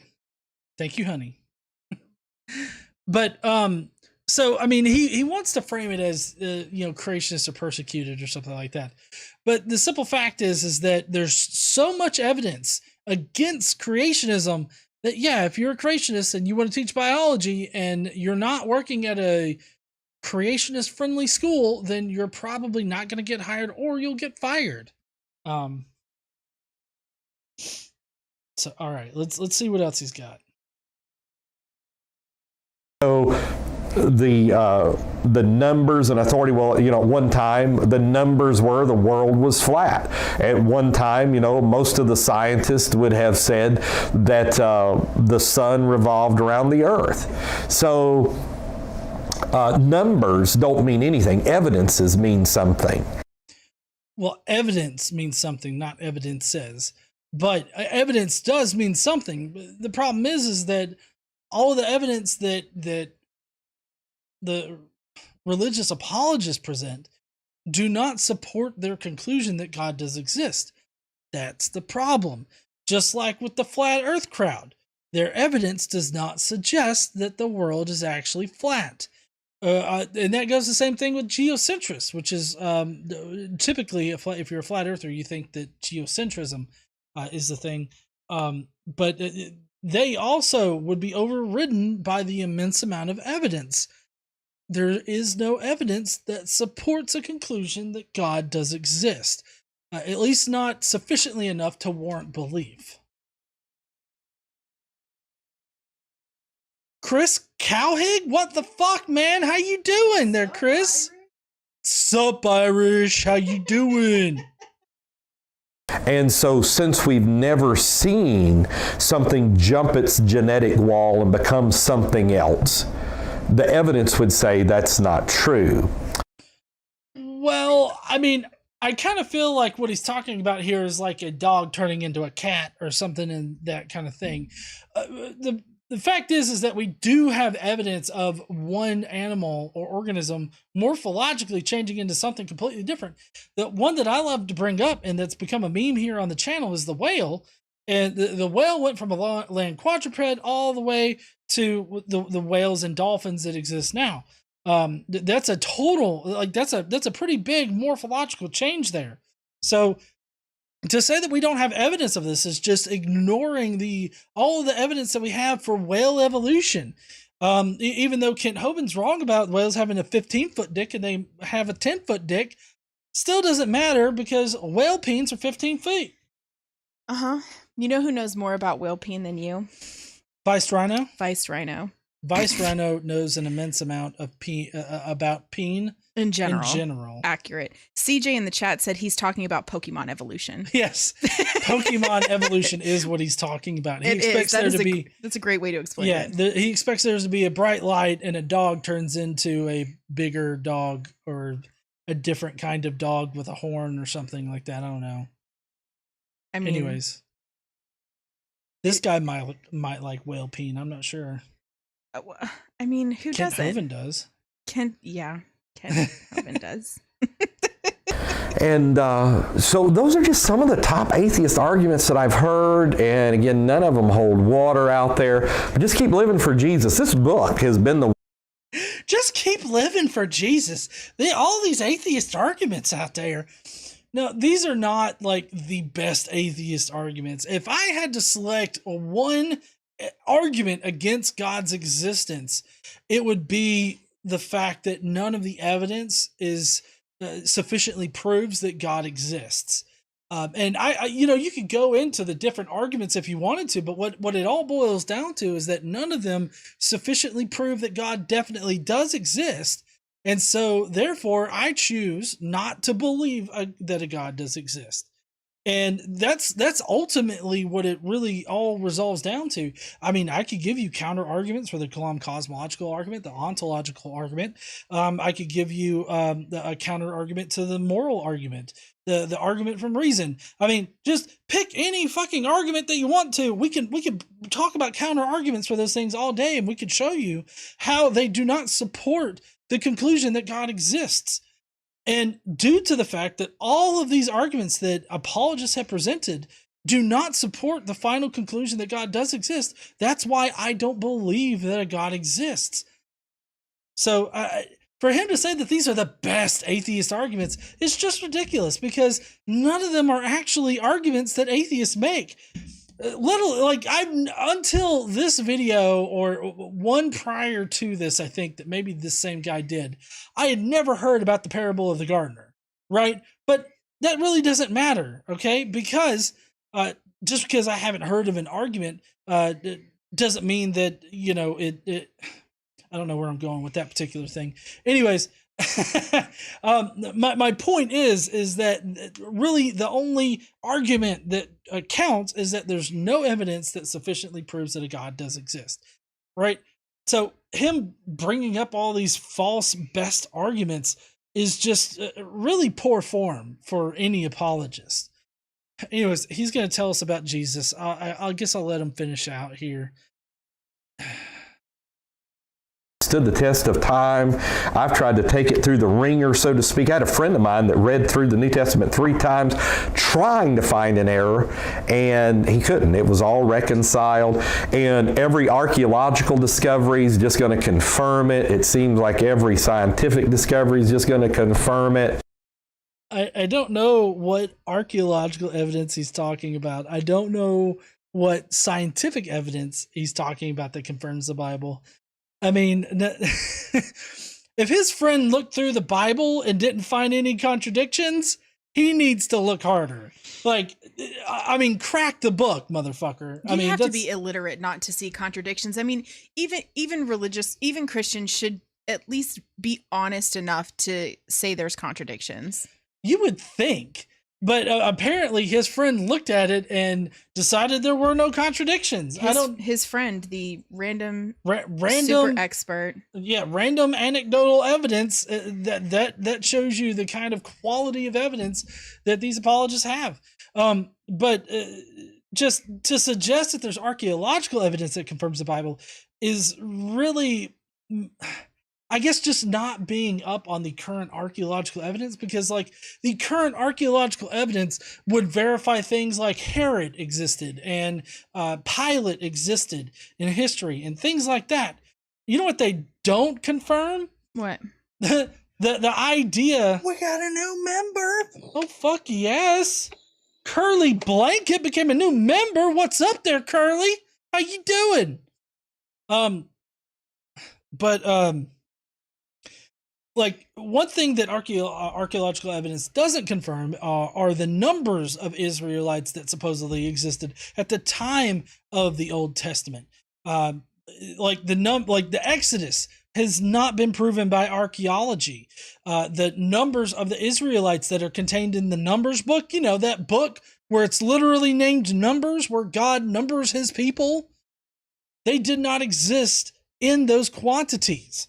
And regardless if you want to squibble or squabble over, you know, the numbers contained in there, the fact is that this book is supposed to be the inerrant word of God. These are supposed to be the words of God. How can you really trust a book that can't even count correctly? I mean, God basically went 1, 2, 30, 50, 5 million. That's how many Israelites there are. I mean, it's just so fucking ridiculous.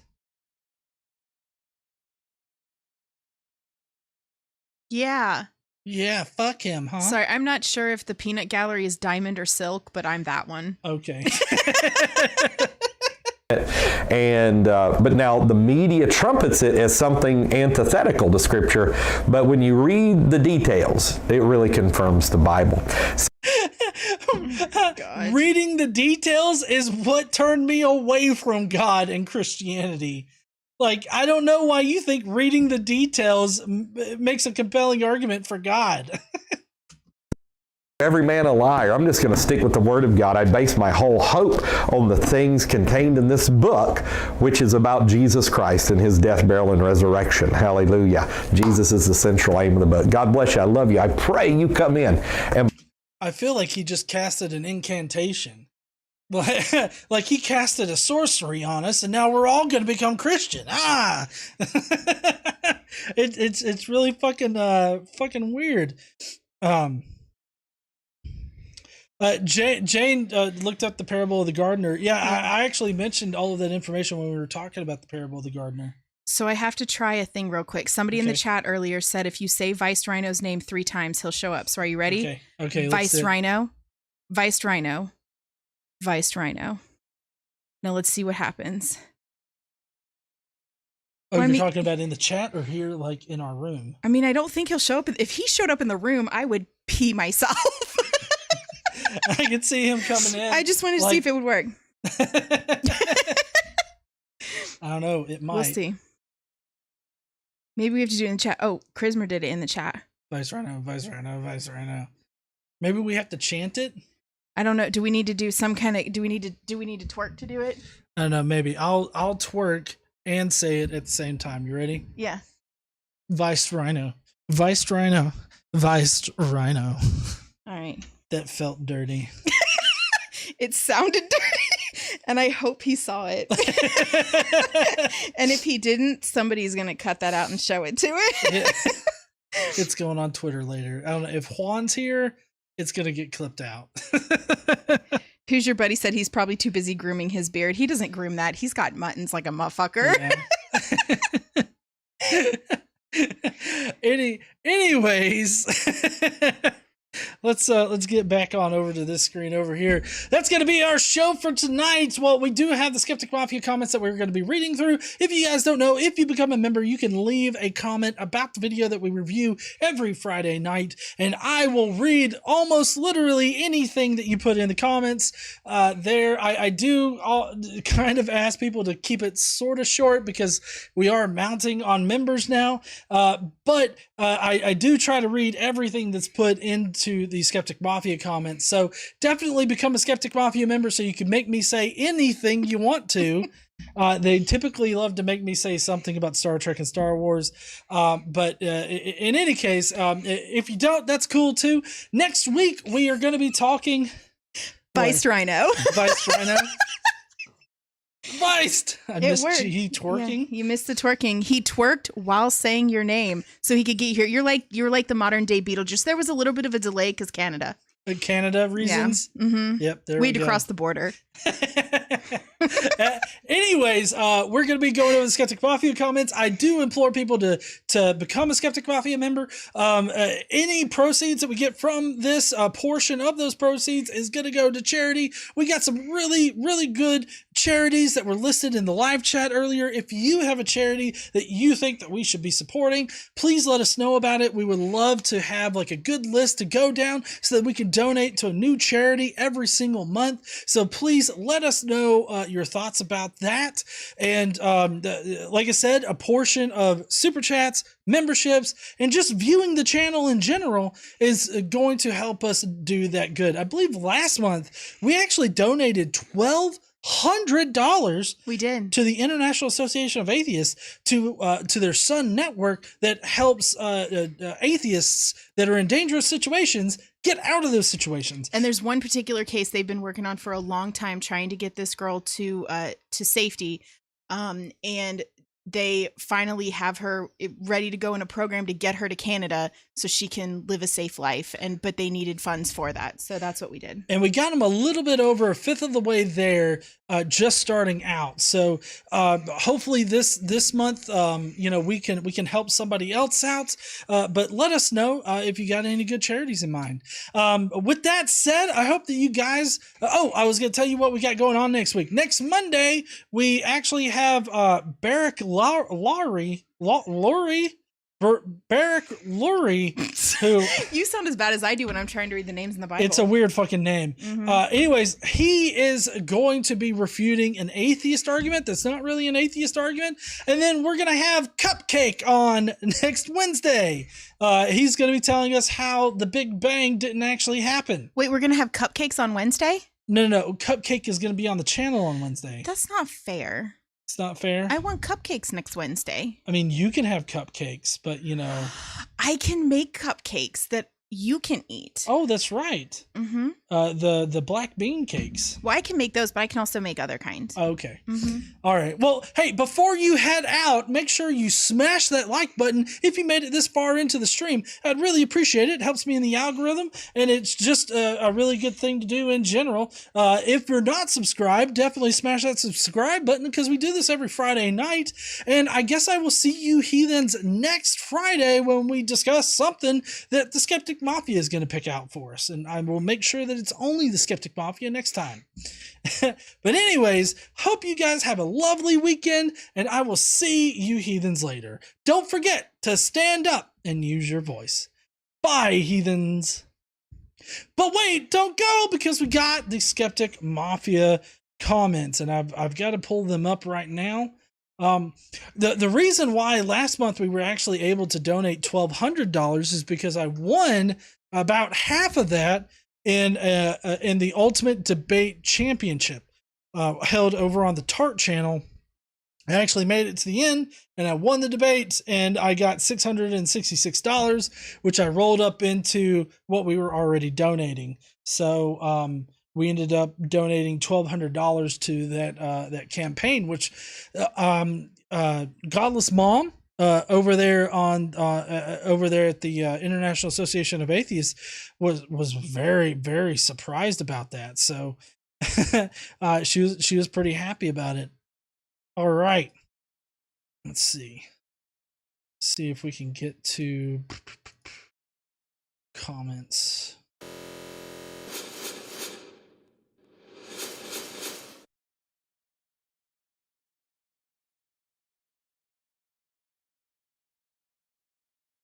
Very nice. Let me. Okay. Well, I'm not meaning to tease her. I don't restrict what she can eat. That's true. Let's see. You know, it would have been smart for me to get this set up beforehand, but you know me. I checked the held comments. Okay. There weren't any. I mean, there are tons. There weren't any for this. Right. Okay. So first up, we got Jonathan Hanachek, who says, remember, hit that like button, then hit the subscribe button, and remember, Casey is almost always right. Hi, Casey. Have a good night. Hi. I feel a little left out there. Quentin Van Boeven wrote a novel. I think he may publish it as like a thesis or something. But anyways, maybe. Quentin Van Boeven says, how did he prove that Yahweh is the correct God? Did I miss that? Or is he just saying that it is the true God because it's my God? I mean, I heard the classic Bible passage that we all know God is real and it's written on our hearts. But for me, that just doesn't do that, because just because your book says it doesn't mean it's true. If that's how it works, will he concede that Odin is real? Because I'm sure pagans have a book that says he's real in it. Oh, fuck me. Macro evolution. Jesus, kill me now. How do they not get little changes over time that make a big change, i.e. macroevolution? Gee, this man broke me, as I see no arguments made here. Now, if y'all will be so kind to gently lick that like, share, and subscribe button if you haven't already, it'd be real helpful. I hear it makes the AI overlord look favorably upon GE. Don't lick your phones unless you've cleaned them recently. We will not replace any phones or monitors that you have licked. But it's not about replacing the phones. It's about the fact that most people's phones are dirtier than a public toilet. Don't lick your phone. So if you lick your phone, you might as well lick your toilet. Just think about that anytime you try to lick your phone. Don't lick toilets either.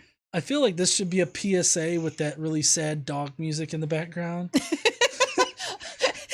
Sarah McLachlan music. Don't lick your phones. The fucking ASPCA. God damn. If you haven't already, it'd be really helpful to make the AI overlord look favorably upon GE. If you want to help even more, you can become part of the Skeptic Mafia for like $2 a month at the lowest tier, and $5, and the tier that gets you some good perks.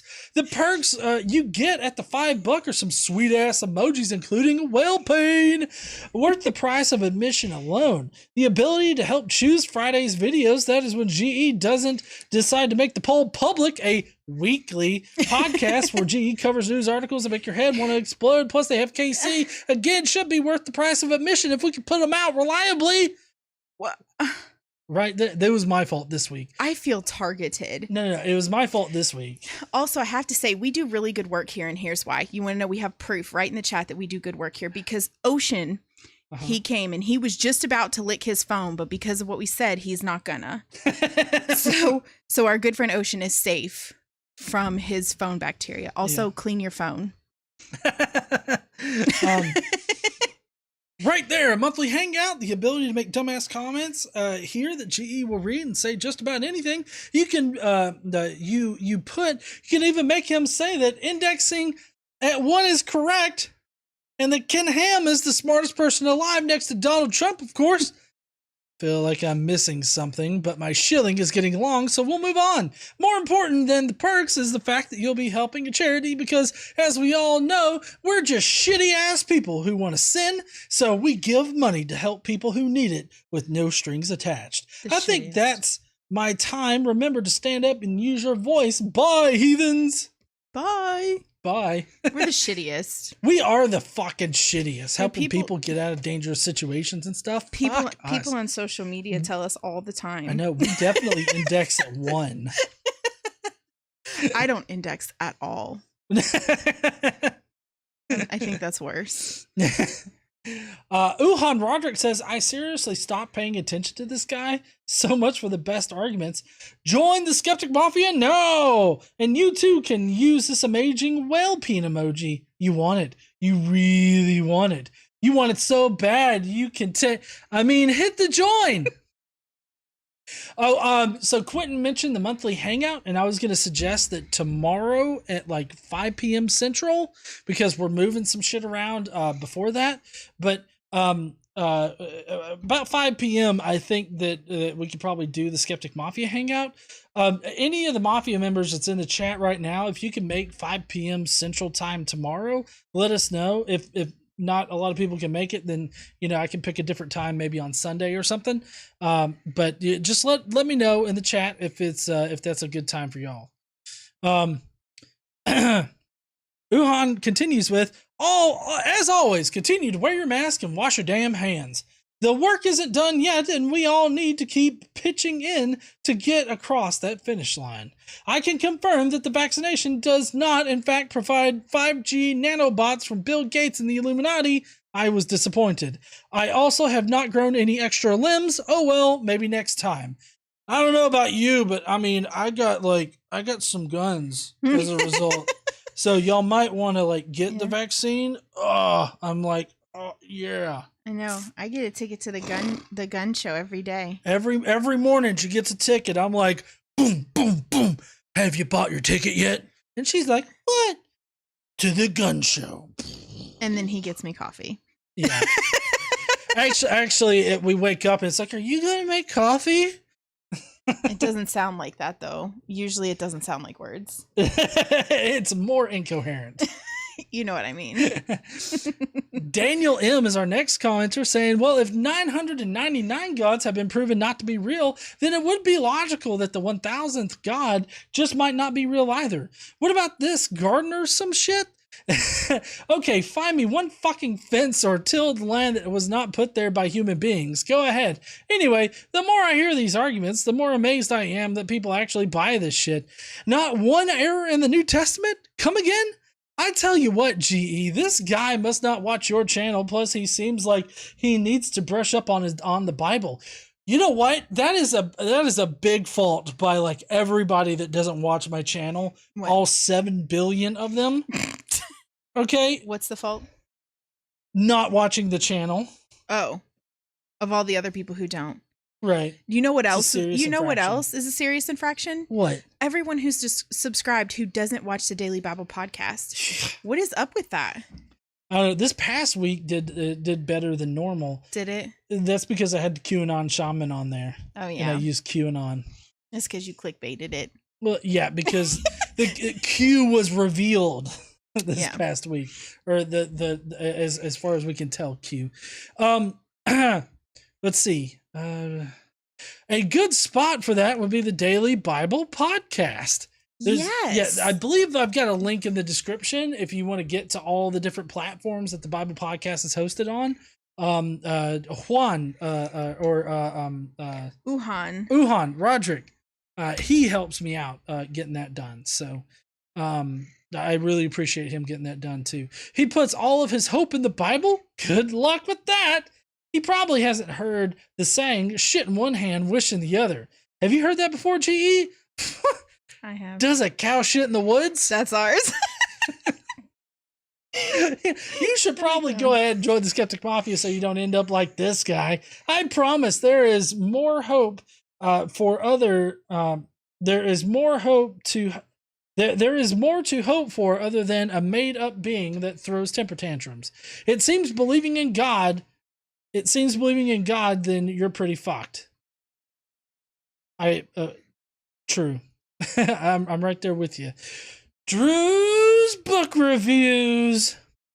Oh crap, I almost forgot to leave a comment. Anyway, hello, hi, what's up? Nothing to say, so we'll just ramble. Don't really know what to say, but sometimes it's fun just to talk about anything. For example, last night I was watching Star Trek The Next Generation, Season 5, episode called The Outcast. You know, the one where the Enterprise crew help a race of aliens that have no gender, but one of them expresses that they feel female and as a result are treated as a criminal and someone in need of help. The authorities in this world argue that they care enough to help the sick, but really they are just demonizing and hating on someone who wishes to express a gender preference other than what society thinks they should be. Riker has fallen in love with this angel as usual. Riker falls in love with everybody. Riker just wants to fuck with anything. everybody. Yeah. And is upset to learn the fate that awaits his new lover and does his best to fight for her right to be female because he can't comprehend how anyone could treat such a person in such a cruel and horrible way. You know, how we see so many fundamentalist Christians and other religious types treat transgender people. Yeah. Quentin Van Boeven said, I'm not really sure why the Daily Bible podcast is so long. We can end it after the first 5 minutes when GE is done with his summaries. They're like on point 50% every time. They are on point every single time. Every single intro there, you can definitely see how it explains the entire podcast. Listen, Handy Maya pissed God off, and then God put him in a closet and made him drink those Jolly Rancher smoothies, okay? That's exactly what's in the Bible. It's not. Also, Hananiah died. I'm talking about before God shoved a pineapple up his ass. Okay. I love fucking with her about that.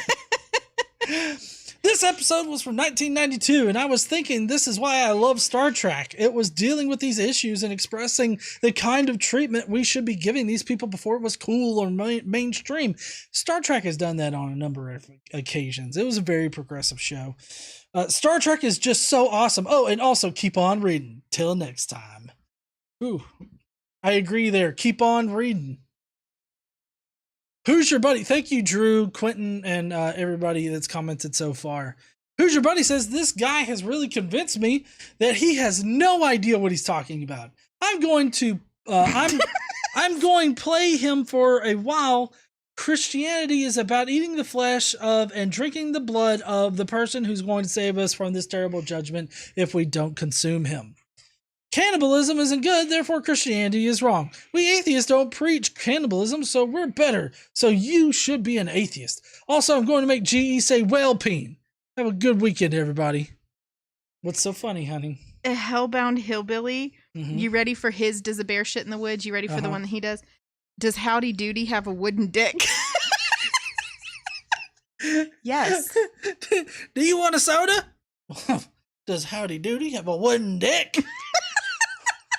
Well, fuck, I don't know. Maybe. I mean, holy shit. I thought he was smooth down there. You thought about that? Oh, no. This is something one thinks about? No, I was just trying to be funny. I mean, I assume that Howdy Doody's a puppet, so I would think that they wouldn't carve puppet genitalia. Why not?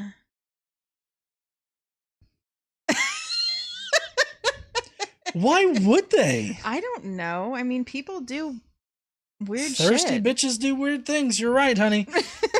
Michael W. Roble says, this guy was very pathetic in all of his arguments. Just very sad. I feel like I should apologize for my computer making it play this video. The only thing this Pastor Steve has going for him is that most people will be sound asleep within 3 minutes of him starting to sermonize and won't be damaged by his drivel. I hope I wasn't too harsh in my review. Maybe if he didn't look like Rush Limbaugh. You know, I think I'd do a decent Rush Limbaugh. Do you? Yeah. Oh, you were so good on Prophet of Zod's video. Heed their advice. That was really funny. There's another one. You ready? Yeah. Is the Tin Man's cock made of sheet metal? Oh, fuck, I hope not. Damn. I would hope for like a silver knob or something like that. I mean, that's closer to a dildo. Have you seen a dildo? A knob? No. Like a silver, like a silver. I don't know what they call them. Like a Dong? vibrator. Like it's silver and it's smooth. Oh, sheet metal's not smooth. That's some rough shit. Okay. You've never worked with sheet metal before? No, obviously not. Okay. Have I ever worked with sheet metal? I can't start a lawnmower. What do you mean, have I ever worked with sheet metal? Come on.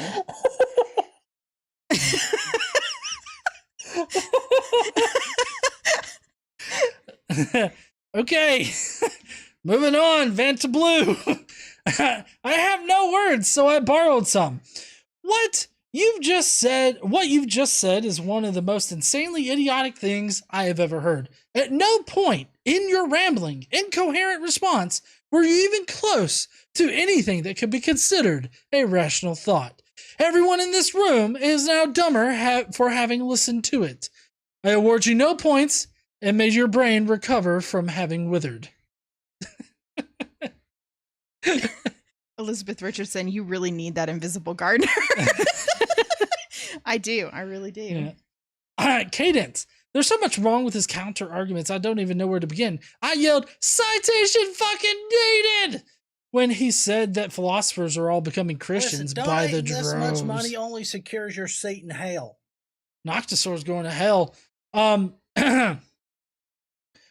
Because that's where the evidence leads. Are you fucking kidding me? Also, creation would need a creator is technically correct. Something created would in fact have a creator. But it's not a creation, it's just reality or existence. It wasn't created. This shit just is. Or wait, this shit just is. Insert 1 shilling here. Hey, if you guys don't know, we have a podcast here. We also do monthly hangouts. You guys get to pick the videos. You guys get to leave comments on the videos and say dumb shit like you should all index at 1. And good shit like Star Trek is superior to all of the other things, especially Star Wars. What? Yeah. I disagree. Okay, I didn't really ask your opinion. Continue. Command Cyborg. Taking a big drink for all that stupid. I'll try to be brief today. The equivocation is strong with this one. The concept of a light bulb was clear to Edison before he tried to perfect it. A horrible comparison. I think you tried jumping the shark with all that rambling, but in the end, for what all your supposed evidence is worth, your conclusions are not what that evidence is. Smash all the buttons, ring-a-ding-ding-dong. Join the Well-Ping crew. It's all for good fun and good causes. Thank you and good night. That's all, folks. Transmission terminated. Zach Clark says, What are you doing? I blew my load. She blew her load, guys. Oh, hey, it's all pretty much picked up. Yeah, I couldn't reach 2 bills, but other than that, I got it all picked up. Okay. I got under the desk. Yeah, thank you. You're welcome. I appreciate you. You're welcome. Zach Clark says, I highly doubt all these I highly doubt these are the best arguments for God. And even if they are the best arguments for God existing, that still doesn't mean they're good arguments for God existing.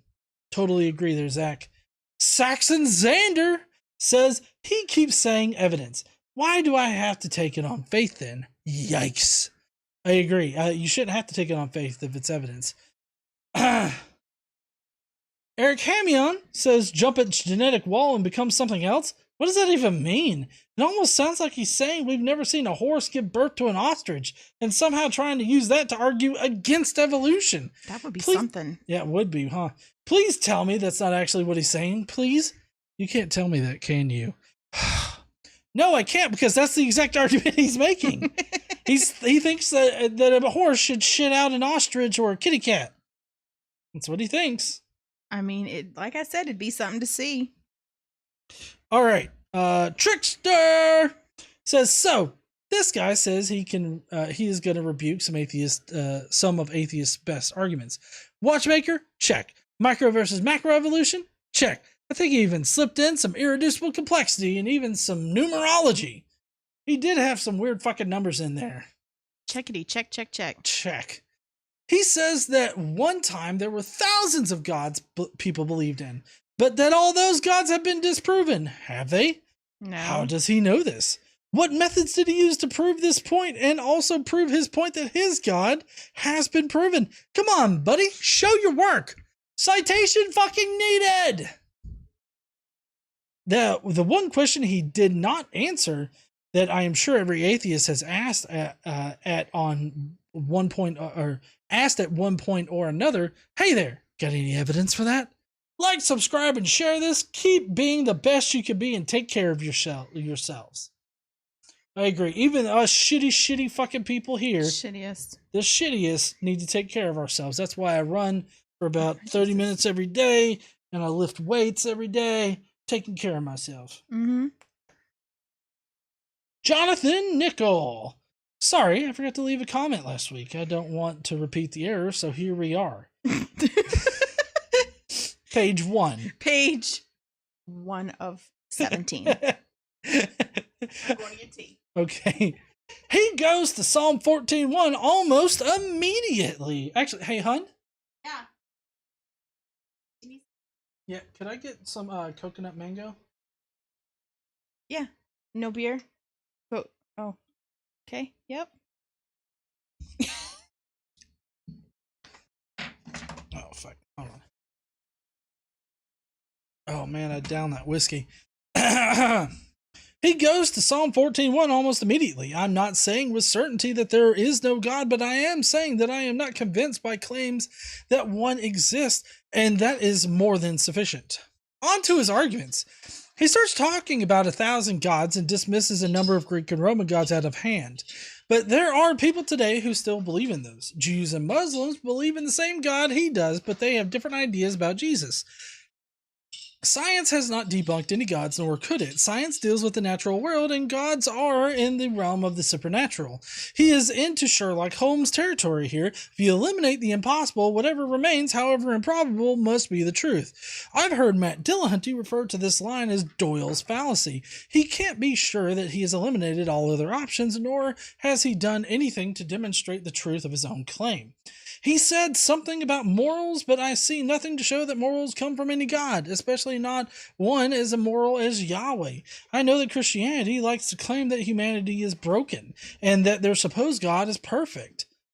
But this appears to be the exact opposite of the truth. What I see is a human race that could achieve great things when they don't allow religion to hold back their every step. Random chance? Who said anything about random chance? The laws of nature are not random. How can he calculate the odds? How many universes has he experienced? I can't say I've heard his parable of the gardener, but this sounds like you deny God, but he's there. Sorry, oh, thank you, honey. Sorry, I need more than his assertion to believe that. I do too. Creation has a creator, he says. That is because you call it a creation. Does reality have a realtor? It's kind of funny to think about. Well, God slaps reality. This baby right here can hold one jackass civilization that'll make up shit about you. And God's like, oh, I don't know. What's the rate on it?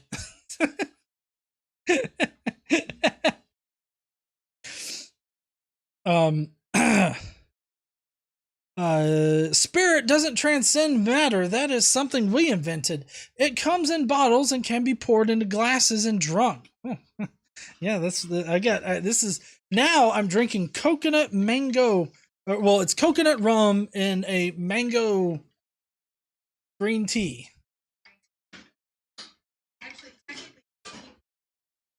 Peach mango green tea. We're very peachy tonight. Then he tries to quickfire a few others, but this is getting long, and I see no substance in any of them. The only argument from atheists that really matters is that his religion has not met its burden of proof, and after watching his video, that hasn't changed. Thank you, Jonathan. I always appreciate your comments. Gary White says, okay, what a lot of BS.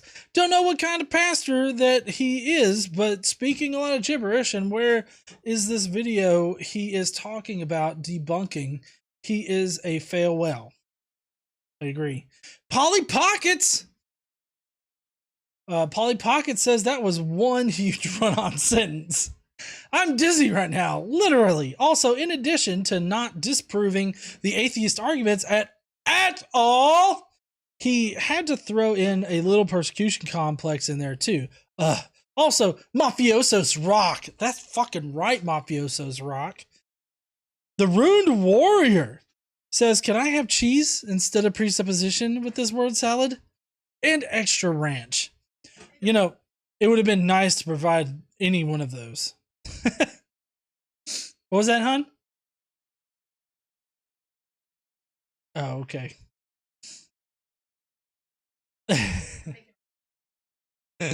Chrismer and the Derp Squirrels says, I have only one thing to say to this, and in my usual fashion, I'll do it in ASCII form. Bruh. But do you know what you shouldn't say bruh about? Licking the like button, but not on your phones or your TVs. Don't do that. Just lightly stroke it. Fondling the subscribe button and joining the Skeptic Mafia, where you can get John to say things like Babylon 5 is superior to Star Trek, which is itself superior to Star Wars. Thanks for attending my TED Talk. Have a wonderful evening. Love you all. Love you too, Chrismer.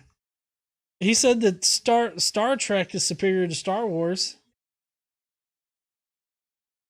Apparently, according to Casey, nobody asked you, Chrismer.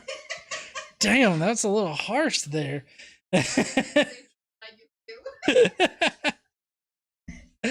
Oh man, it looks like Spider Ateu sent a super sticker for thank you. Nakator says, as a machinist, I can confirm the Tin Man has a through coolant carbide drill for a thing. Whew. That's a lot there. I don't know what to make of that. It probably is very painful. All right, so that's going to be it for tonight. If you guys want to, you can ask me maybe a question or two. I do need to get going because we're going on 2 hours now for the stream, and I am exhausted, and I got to finish this coconut mango rum thing.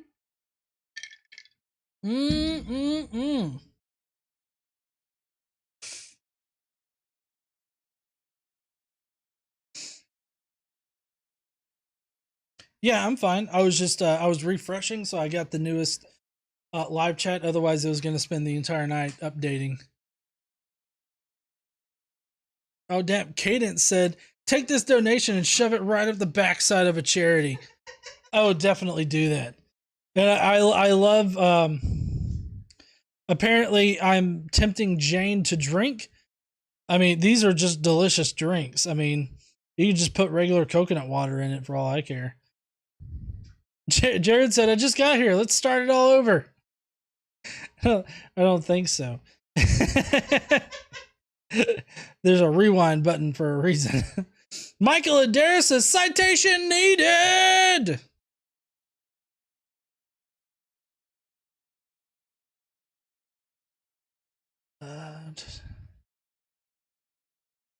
I believe Chris would put a Failwell ASCII in there. And Cynian loves green tea. I love the peach mango green tea. Love that stuff. Yeah, me too. Christopher says, so the hangout is tomorrow at 6 Central. No, 5 Central.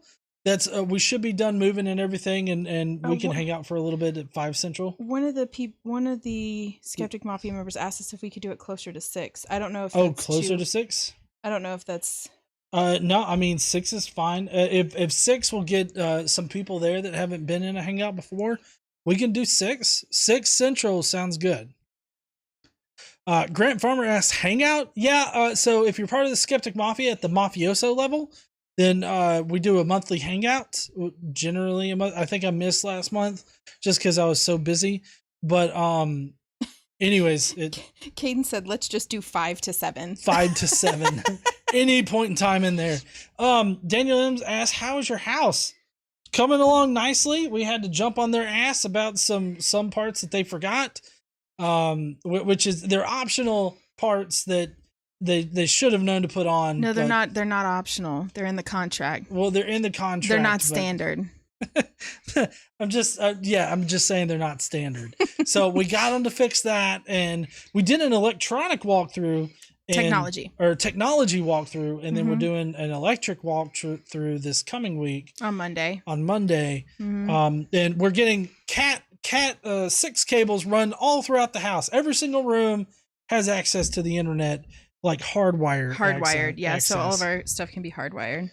What stage is the house construction? It has shingles, and we saw them putting in some wires today. Yeah, they've finished the like in-wall plumbing stuff. They're working on. They started electrical this week, and they're doing our technology stuff. So like our security system cameras, all our smart house stuff. Yep, we're gonna be able to come in the house and be able to turn shit on with our voices. Yeah. Turn the fucking fireplace on. Elizabeth asked, how long has it taken so far? They've been building since December. Yeah, we got them on contract in December. Is that when we got them on contract in October? Oh yeah, that's right. We were on contract in October. They started building in December, and once they actually got like moving on it, it went really fast. It's going really fast. It's not past tense. It's going. Oh yeah, it's going really fast. Drywall next, hopefully. I'm really hoping for. They were doing some insulation today when we drove over there. They were putting some insulation in, but they've got to do the radiant decking still. And we actually did get to go up in our spare room though. That's going to be our command central. Bonus. Sorry, it's not spare. It's bonus. Bonus room. Sorry. Yeah. Anyways, well, the bonus room is going to be where our desks are, which we actually had to get new desks too, because we both need desks and we both need the stand-up, sit-down desks. So we ordered those. Want the stand? Yeah. Want. But in any case, but yeah, so we're hoping that they keep moving at a good pace. The thing that they forgot is called radiant decking. One of the things, yeah. One of the things is radiant decking. We got to stay on them about what they're putting in our place. So, it's going pretty good right now. We don't know if we're on track to be in the house by the 1st of June, but hopefully we are. We're supposed to be. The end of May is our end of May, 1st of June. Closing. So at the end of next month, expect a lot of director's cuts. But anyways, I think I really need to go because we're pushing on 2 hours and 20 minutes here. Maybe we can share some pictures with the Skeptic Mafia, but we're not going to put out we probably won't put out pictures of the front of the house. We don't. Yeah. No. But anyways, I hope we'll get 8-foot desks for 4 27-inch monitors. I think these are actually 32 inches. Actually, tomorrow we got to pick up like a pretty big TV that we got for the living room. It's embarrassing. It is not embarrassing. It is needed. Okay. Needed. Okay. I'm using that word. Somebody needs a television that is wider than almost all people on the planet are tall. Yes. Okay. We needed an 86-inch TV. Okay. I'm just saying there was a good deal. I picked it up.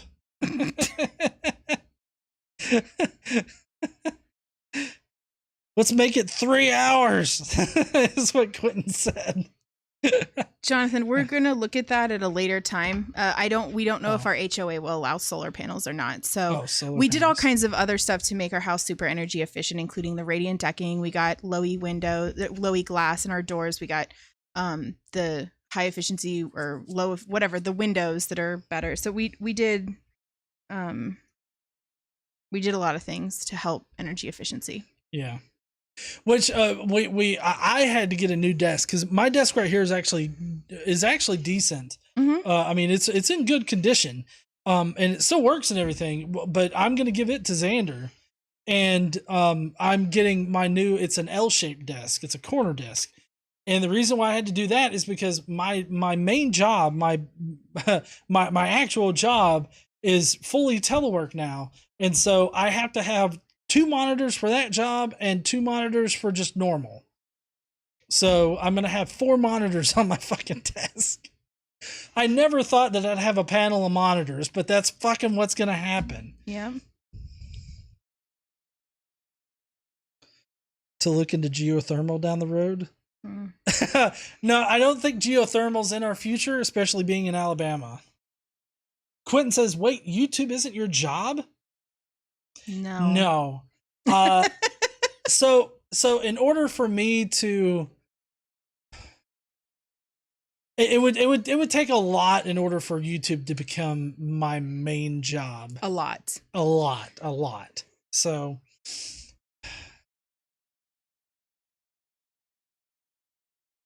it's just, it's not reliable enough.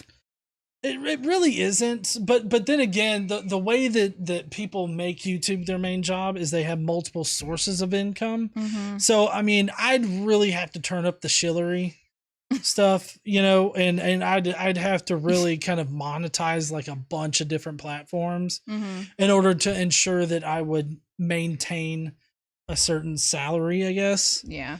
But in any case, I'm fine with this being like my part-time job because like I can do my main job and this job even more so now that I'm on telework because I don't have to travel, like to the office and then back to here, like in order to do both jobs. Yeah. Like I'm just, as soon as I'm done with main work, I'm instantly in my office to do GE work. Mm-hmm. So, but anyways, I think I'm going to go. I hope that you guys have a really great weekend. I'll see the Skeptic Mafia tomorrow at 6 p.m. Central.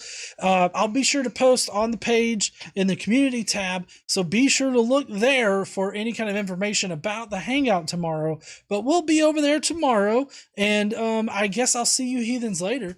Don't forget to stand up, use your voice, and all that kind of good shit. And we'll see you guys on Monday where Barrack Lurie is going to tell us about the dangers of atheism. Can't wait. By not addressing atheism. What else is new? Yep. Well, look, Nate Dogg's in the chat. I'm just now seeing Nate in there. Anyways, we'll see you heathens later. Y'all have a nice night. Bye guys.